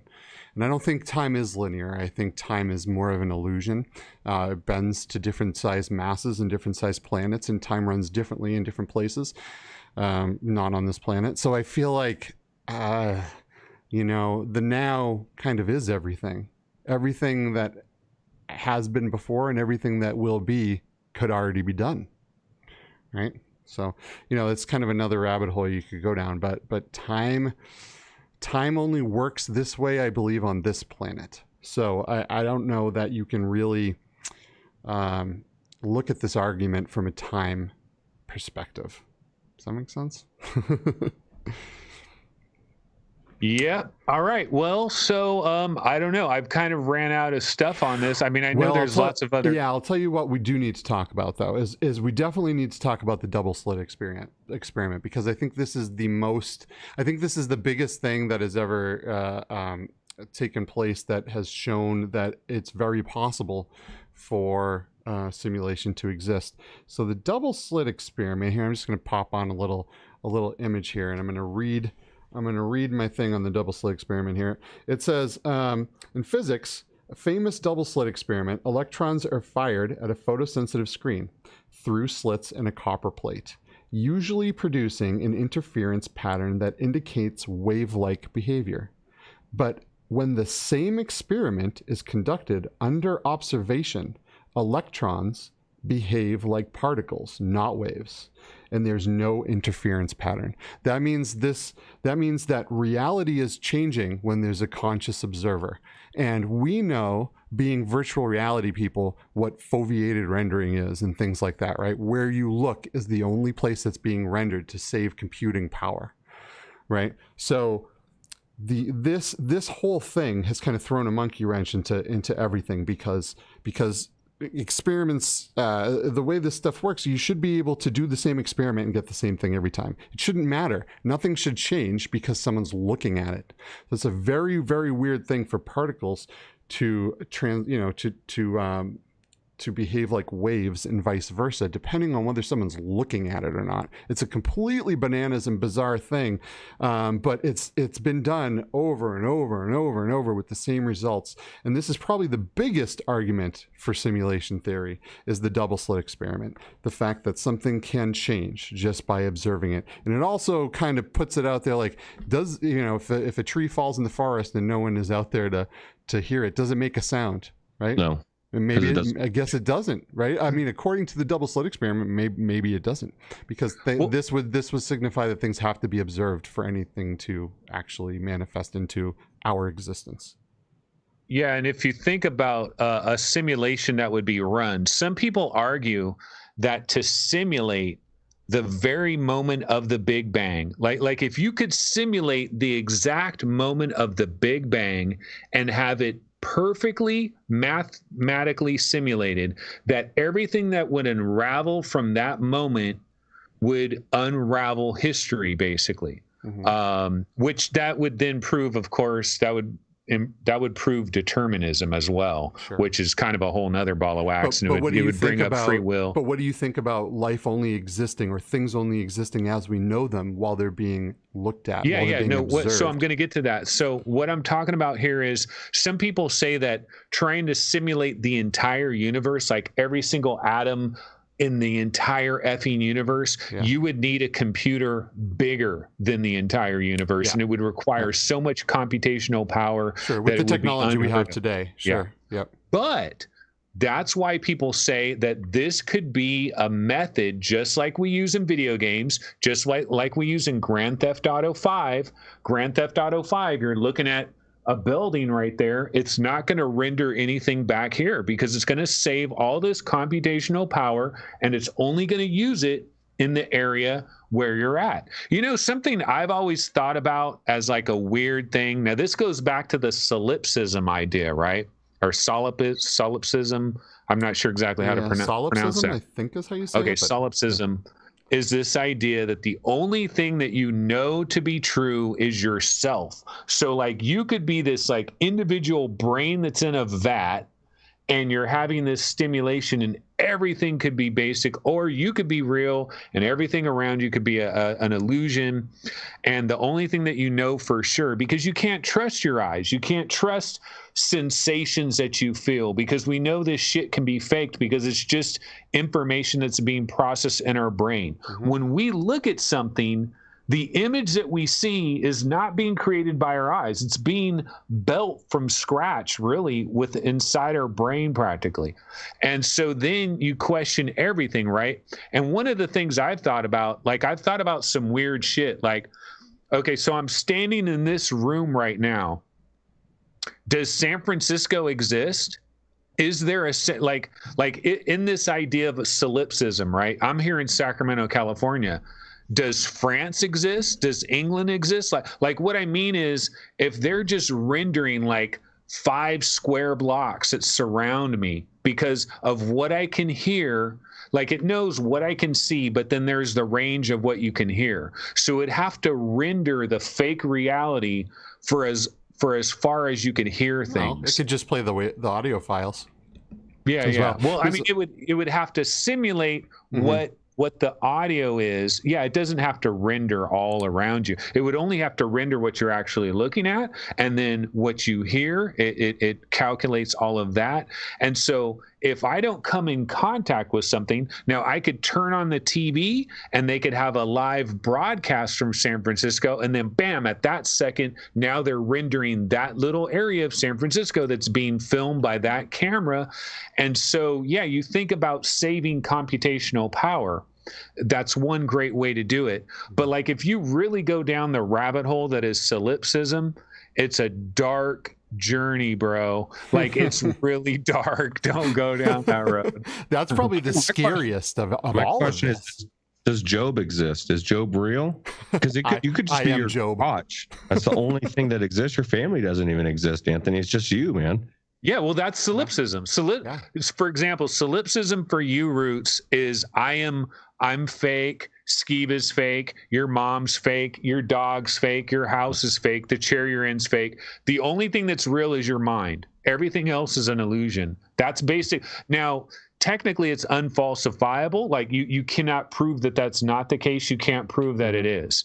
So that's possible. It's very possible. But, just like all these other things, like a lot of things are freaking possible. It's possible that this entire world is inside a little bubble in somebody's bubble bath, Absolutely. Yeah. We don't know. We could be, there was a scene in, I want to say it was Men in Black, where at the very end, like, it zooms out of our universe and everything, and we're like on a dog collar or something, right? That could very much be the way it is. Who knows? Right. But at the same time, it's very interesting to think about this whole concept of what's a real trippy thought? Let me give you guys a real trippy thought, because it just popped into my head. Okay, so you guys may have heard of the idea of law of attraction, and like, people get into this idea that like you create your own reality because of this double slit experiment, and there has to be a conscious observer, and so it starts to go into a woo woo territory. And then wait a minute. I'll break this down, right? And so people believe that maybe like our brains, like what we think about is actually generating our reality. Like our brains themselves are collapsing the wave function, right? And so like consciousness is critical, you know, like reality is consciousness. Like consciousness, like it goes this deep. It goes this, if you want to go this deep, it goes this deep.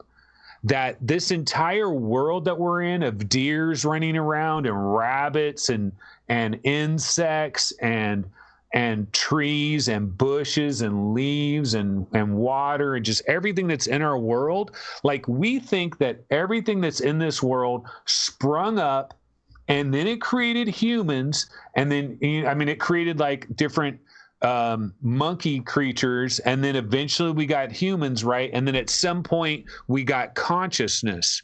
So that consciousness was something that sprung into existence. There's a different idea where people believe that consciousness is actually the alpha and the omega, and that consciousness has created this elaborate backstory of a planet, of evolution, of all this shit for whatever purposes that it has, right? But that consciousness is the thing. But here's the problem that I have with all of this, like this idea that the thoughts that you have in your mind create your reality. And so you are ultimately responsible for every little tiny thing that ever happens to you in your life. Like there's nobody to blame. You are 100% to blame because every little thought that you have ever had has unraveled this exact sequence of events. Now, here's where I have a problem with this. If solipsism was a real thing, and you're the only thing that exists and everything is happening to you, that is totally logical, perfectly logical. It makes all the sense in the world, okay? It's a closed loop. It's a closed system. I can get with that. But now if you're going to go and put other entities in there and you're going to say that every person that I talk to is a real individual conscious being. Now they have their own thoughts that are going in their mind, right? And so everybody has their own thoughts that are going in their mind, and their own thoughts are unraveling their own realities, right? Okay, you're with me so far? Okay, now let's go to the Super Bowl, okay? And I got a reason for going to the Super Bowl. Okay, so the Super Bowl is a very important game for the people that are in the Super Bowl. Would we agree on this? Like, if you're a lineman for this team or that team, it's a very important game. It's like your whole effing career. People might remember some dumb thing or some great thing that you did in this game and forget about everything else. It's very important for the wide receiver, for the running back, the quarterback, there's 57, 58 people, whatever, that's on an NFL team. So for every one of these people, this is a very important, meaningful day. Now, in every play that is played in that Super Bowl, think of every interaction that every player is having, and the thoughts that they're thinking is, if the thoughts that they're thinking really unravels their reality, think of the incredible dance that would have to be going on within our reality to have all 11 players on each side of the balls, realities all interacting so that everybody is still responsible for their own ultimate success or failure. And it all has to unravel. It all has to combine. Like the guy hikes the ball, he hands it off to this guy, he turns this way. You know, everything, it's mind-boggling to me. That's why I believe that it's so much easier in a closed loop. Like solipsism is so much effing easier, in my opinion. Yeah, it is. But at the same time, if every single person observing the football game, including the players, is trying to create their own reality, it's a group thing, right? It's like if you had a million people rooting for this team and no one rooting for this team except for the people that were on it, I think the team with everyone rooting for it's gonna win, because those people are it's like a tug of war thing, right? Those people are all pulling in the same direction, and only the few over there are pulling in their direction. I think that that everything that it's not just you creating your reality. Everyone around you is also creating their reality. at the But same it all time. has to so mix. It does mix. So it has It to be this absolutely does incredible mix. dance. Yes, it And is, like, and that's the beauty of life, I think. but what I'm saying is, if there's like 3 people in a room and you've got 3 people that have their intentions and their desires or whatever, right? Subconsciously, not even consciously. It's that their subconscious intentions and desires are interacting. Like, I can understand that when you're talking about 3 people. The problem is when you're talking about 22 people simultaneously in a game that is very important. Gets worse than that. It's all the people watching too. It's all the people watching are having an effect on it too, and what they believe is going to happen, and what they believe in their subconscious is going to happen. But and it's for all the those people individual having a huge tug of war with each other, and that's why. But for the individual person that's in the wide receiver that is playing the game that day, does he control ultimately what happens to him? But I'm saying in this weird idea of law of attraction, I'm not saying that it's real. I'm not saying any of this is real, but they try to go down a woo-woo road, which is basically based on the double slit experiment and this idea that nothing's being rendered behind you. And so Reckoner VR in chat says, it's not that they're controlling their reality, it's that their observation is simply allowing reality to happen. However, the idea is that there's these unlimited possibilities, and that when you observe something, one possibility is selected and it's isolated upon, right? Okay, that's just you observing things, but can we all agree that things happen to us? Like, things happen to us as we're going through our lives.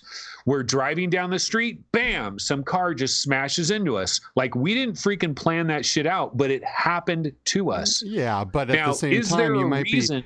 Yeah, you might have thought of something that maybe ultimately the universe said, well, this accident needs to happen in order for this thing to happen to because of the probability wave collapsed on that thing, because potentially some thought that you had, some fear that you had that might have been from years earlier somehow unraveled. I mean, look, I know we're like, we're getting into some weird mystical areas here, but like, we're just going off the deep end. Yeah, this is it all kind of works in with simulation theory, though. You know what I mean? Like, if each individual had their way of pulling what they ultimately want in their brain towards. Look, when I go back in my life and I look at all the things that have happened to me, and I look at, if I try to think back to what I was thinking in my mindset during those times, it all makes sense to me. It all makes an incredible sense why all these things happened and the direction my life went. There is nothing I look back on and go, that makes no sense. And some people maybe they want to believe that's the case. But you know what they'll say about lose that? Stuff, and people die, and people get cancer, and no one wants to manifest those things. You know what I mean? But the problem is that in our subconscious, we were all taught to age 7 certain ways and certain things, and it's all in there. It's all in our subconscious, and that's in our analytical mind is the thing that really screws us, because it says, well, in order for this to happen, this has to happen, and this has to happen, and the chances of that are very little. But if you were just to surpass that, there will be a way. There's a million different points to get to any finish line. There's not just one way. So I believe everyone. Well, I mean, it's a theory that everyone can create their own realities, but 7 billion people are all creating their own realities, and they are kind of interfering with each other's. I think it's a mix. So I think you kind of your positive or negative attitude can absolutely affect how things happen to you. And I don't know exactly how it happens, but somebody that's going through life that has a positive attitude typically tends to do better with most things versus somebody that's always waiting for the other shoe to drop. You can call it whatever you want. I don't think I subscribe to everybody. I'm with Anthony. There's just too many shoes in the pot, man. Like, if you had, like, on that football game, aside from the fact that the NFL is rigged, in my opinion. So otherwise you can't explain the Patriots, because your analogy, everybody wants the Patriots to lose except the Patriot fans. Except for me. Can you see this on there? Yeah, dude, I don't want the Pats. How do you feel about Tampa Bay?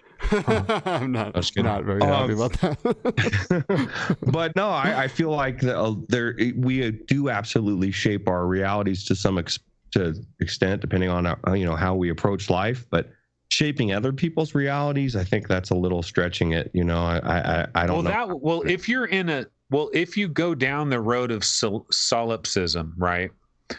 the idea in solipsism, see, the thing is, if you're saying that you shape all your realities, so like if you go down the rabbit hole that is law of attraction, and I've gone down that rabbit hole, if you go deep down that hole, these people will tell you that the only thing that is limiting you is your own belief about things. And so, like, you could fly, you could be Superman, but you just, the problem is your belief is so strong that you're not Superman that you simply cannot overcome that. Like you have a belief that is ingrained in your mind that says you cannot fly, and that if it was never built there originally, that, you know, maybe you'd be able to fly or whatever. I mean, they go crazy with it, right?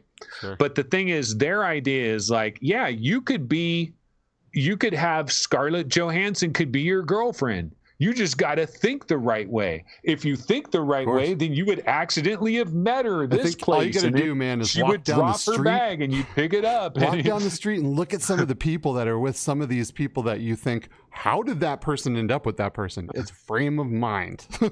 It's absolutely frame of mind. Okay, but my point is, the point I'm trying to make here, though, is like, if it was really that, if you could control your life to that effing degree, then it really would have to be, a closed loop. So basically everybody would be AI, but you would be, because I don't see how you could have all these conscious entities. Now, the people in the law of attraction world that argue against that, here's how they argue it. They say multi-worlds theory, bro. So here's the deal. Every possible scenario that you could ever possibly think of exists somewhere. Ooh. So there is a universe where Scarlett Johansson is your girlfriend. Yeah, that's string theory. That's not necessarily the law of attraction. Okay. Okay, no, but I'm saying the law of attraction people, they glom onto that. Sure. And the reason they glom onto that is they say that there is a universe where Scarlett Johansson is your girlfriend, and she's not your girlfriend because you're freaking using Jedi mind tricks on her to make her your girlfriend. She's your girlfriend off her own volition in this very, very, very, very specific, weird as F universe where she happened to be down with you. That's what I want to know. How did I meet her, and how did I get success? How do I transfer to that one? Yes. So let's move this over to glitches, right? So we're talking a lot about the Matrix here. We're talking a lot about how all of these things happen or don't happen. But there's also a theory that, I don't know if anyone here knows who Philip K. Dick is, right? He was an author back 30 years ago or whatever, and he's done some really good books like The Man in the High Tower and stuff like that. But he was also very much into simulation theory. And one of the things, let me play a quick clip for you here, because he talked at a convention about what he thought. So let me put this on. We are living in a computer-programmed reality, and the only clue we have to it is when some variable is changed and some alteration in our reality occurs. We would have the overwhelming impression that we were reliving the present, déjà vu. Perhaps in precisely the same way, hearing the same words, saying the same words. I submit that these impressions are valid and significant. And I will even say this: such an impression is a clue that at some past time point, a variable was changed, reprogrammed as it were, and that because of this, an alternative world branched off. You are free to believe me or to disbelieve, but please take my word on it that I am not joking. This is very serious, a matter of importance. So Philip K. Dick talks about how one of the things he talks about in this clip is how deja vu could be one of those things that shows you, that could hint towards this being a simulation, and that possibly deja vu is when something comes in and overwrites something. I don't know, but what he said, this is back, you got to keep in mind here, this is back in 1977, right? So this guy was saying we live in a computer in 1977, right? And if you think about that, what were computers like in 1977? They were not people didn't have machines sitting in their house, that had sick, graphics processors that could do all this stuff. So these guys are looking at Philip K. Dick like, what are you, out of your mind? Like, this is one of the first things that I could find that really shows like someone really considering that we live in a computer world, but I thought that clip was really, really awesome. Just the fact that he was even willing to say that back in 1977, in front of all those people, but so Some he talks about looking at him like, you are off the reservation, homie. Right. But they don't sit at a computer. They don't have one. They don't know what today's computers are like. They don't know that you can go out and buy a computer for a couple $100 these days, right? Back then they're like, oh yeah, everyone's going to have, a $100,000 computer that takes up the size of a football field and we're all going to live in it. So it's all about perspective, right? But one of the things that he talks about is glitches. Right. And I've put together some pictures here that will just run as we talk. And of course, these could be Photoshopped. Right. But these are some pictures that people supposedly have taken that show some glitches in the Matrix, right? It's typically, people wearing the same things at the same time, like this lady sitting here on the train. They're both wearing glasses on their head, the same shirts. They're both looking down in the same way. So there's a lot of weird things out there that people have caught that could be described as a glitch, and I found it very interesting. Or they're just straight up hoaxers. Yeah, they could be complete hoaxes. This could all be Photoshop jobs, right? It could be. Well, you know what's really good, Skiba? What's up? What's really awesome is our next episode, homie. Our next episode is Mandela Effect. Yes. And you want to talk about some glitches in the effing Matrix, or possibly some mistakes, or maybe even some breadcrumbs deliberately placed for certain people to wake up to the reality of what's going on, bro. But yeah, no, in 2 weeks, baby, Mandela Effect. I'm looking so forward to that. And it does kind of take the next step in this conversation, right, of simulation theory, because Mandela Effect is when, it's, correct me if I'm wrong, but Mandela Effect is when you maybe you grew up with something, a certain product, and you've known it a certain way, and all of a sudden people are like, no, that was never how it was. There's a whole lot of examples about that, right? There's a conflict, right? You believe in exactly different. That's what's cool about the Mandela Effect is, like, I guarantee you every single person, if you look, there's something you remember differently, because I've found stuff myself that you're like, oh my God, it's just such an amazing topic, because there's so many instances out there that could lead to it being real, but it's all personal, what you remember. So it's hard to prove or disprove, right? Right. Just like anything that we're talking about, whether it be UFOs or simulation theory, it's one of those things that you can't prove or disprove. And that's why it's so much fun to talk about this stuff and to theorize about it and to kind of dive down those rabbit holes, because we don't know. You can't prove any of this stuff either way. And that's what makes it so much fun to talk about. But glitches, you would think that if we were living in a computer simulation, there would definitely be some glitches. And the Mandela Effect is one of those things. Some of these pictures I'm showing you maybe are another thing.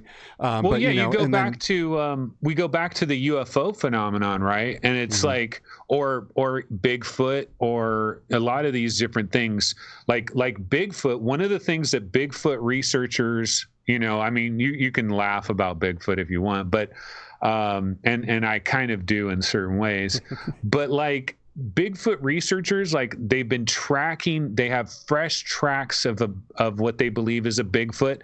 They follow it, and the track just ends like out of nowhere, almost like it just disappeared out of reality altogether. And then, like, with a lot of UFO stuff, it seems like the UFOs will be like blinking in and out of existence. Now, sometimes we think, oh, that's dimensions, so maybe it's some kind of dimensional thing.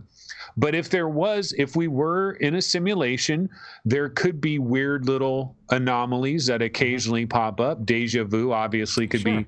And that kind of goes like over to James Gates's thing, right, where he's finding error correcting code in string theory, right? So things like this might be handled with error correcting code. Things like having deja vu could be that something was just changed or fixed within that error correcting code. There's it's definitely very weird. Daryl, We just found out that Daryl's name, Bigfoot's actual name is Daryl, from what Slade Blade says. I didn't know that. So a lot of people would say it's Harry, because I have a size 16 foot and I'm 6'7", so yeah, and I'm very hairy, so I could be taken as Bigfoot as well. That's funny. All right, what do you guys think? So I feel like we've had a pretty interesting show here. We've talked a lot about the different things that point towards and away from simulation theory. Now, like I said, this is all fun. This is all meant to be fun. None of us are PhDs in any of this stuff. Just a couple dudes that love virtual reality, that love gaming, and love the weirdness that is life. So, we thought we'd come in here and help you guys also dig into a little bit of this stuff.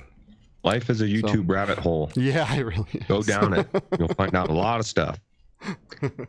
We could wrap up the show right now and just say, let's just give our final thoughts.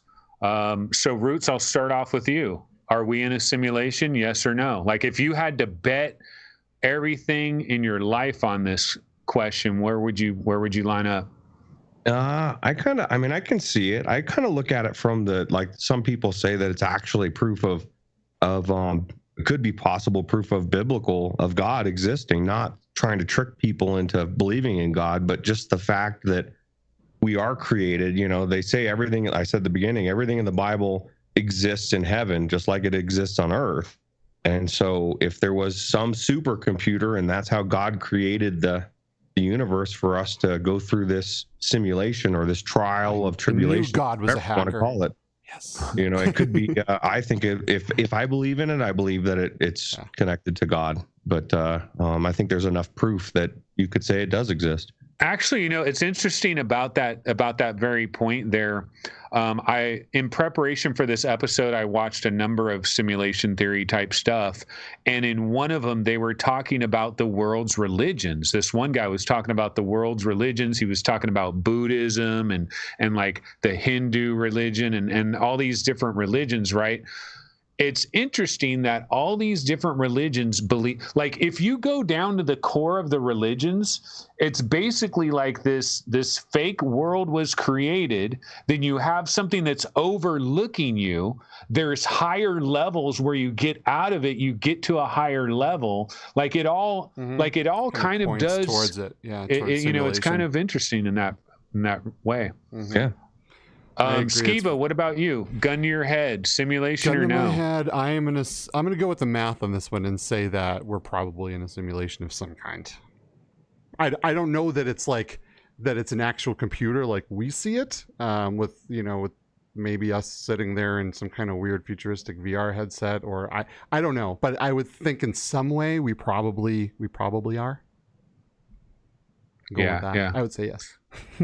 And for me to wrap it up, I actually will say that before I ever saw The Matrix and before I ever gotten into any of this stuff, I always had these weird feelings about like our reality. Like even when I was like a little kid, I've had weird feelings about just looking at things and like just having weird thoughts about things.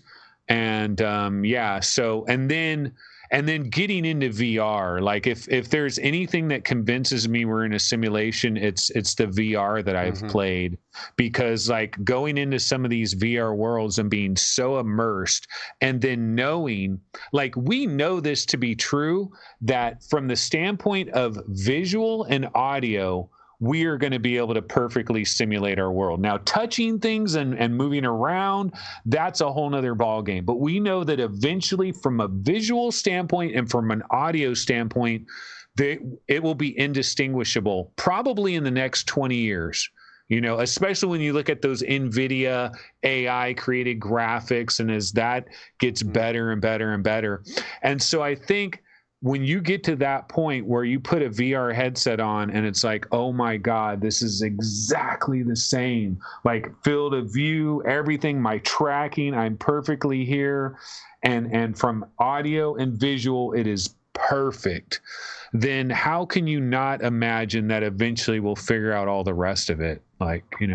Especially if they tap into your brain directly, because then they can do everything. They can, synthesize, touch, they can everything, Yeah, brain interfacing is definitely where it's at. For anyone out there who hasn't, I keep forgetting because we do shows on virtual reality that people watching might not have ever tried virtual reality. But if you have any access, go out and do whatever you have to do to get into a headset. And I think this will all make so much more sense to you when you see that you can be present in a computer world and your brain can be very easily tricked. You're going up and down on a roller coaster or something, which don't do if you haven't been in virtual reality. But I'm just saying, like, it can really provoke those same butterfly feelings in your stomach. It can do a lot of different things that you think, wait a minute, my body should know better than this. So, if you haven't gone out there and tried VR, definitely give it a whirl. Yeah, absolutely. And if you haven't seen VR 365, check that out. That's one of the best or shows out there. Or Between Realities or Virtual Strangers. Yeah. Yeah. All right. Well, that's basically going to wrap it up then, I guess, for our second episode of Dark Frequencies. Had a lot of fun with this one. It was very interesting. And I got to imagine, as we continue to do more and more episodes, I seriously doubt this is the last time we're going to touch this topic. We'll probably touch it because there's probably like 45 different key questions that are related to this topic that we did not scratch at all today. Mm-hmm. So we'll probably come back to this at some point in the future. Of course, our next episode is going to be 2 weeks from today. It is Mandela Effect. Me and Roots are particularly excited about that one because we both have been very much affected by that. And I'm really looking forward to that episode, mainly from the standpoint that there's so much out there that makes Mandela Effect look dumb and stupid. And I know there's a lot of highly educated people that have looked at Mandela Effect for about 25 seconds and thought it was the dumbest thing ever and immediately wrote it off due to confabulation and due to faulty human memory. And that's very understandable. And I believe in that as well for like 99% of the so-called Mandela effects. The problem is there's a couple of Mandela effects that are spooky as F. And that just don't compute, man. And it's either I'm crazy as can be, or something trippy is going on up in this piece. And there's so many different possible explanations for Mandela Effect, so many different possibilities, which one of them includes simulation theory and some kind of glitch in a simulation, so many different possibilities. But that's going to be an exciting episode. So be sure to check in with us 2 weeks from today. Even if you think Mandela Effect is the dumbest thing ever, just watch the episode and you might change your mind just a wee bit, because I've got a lot of personal anecdotes about it that I want to get into, and I'm sure Roots does as well. And we'll try to cover the different aspects of it in memory, confabulation, and human memory, how faulty human memory is, and all the different possible explanations for it. So I think that'll be pretty fun. But yeah, that'll wrap it up for episode 2, Simulation Theory. Thanks so much for joining us. And for Roots and Skiba, that'll do it. And we'll see you guys in a couple weeks. Take it easy. Adios.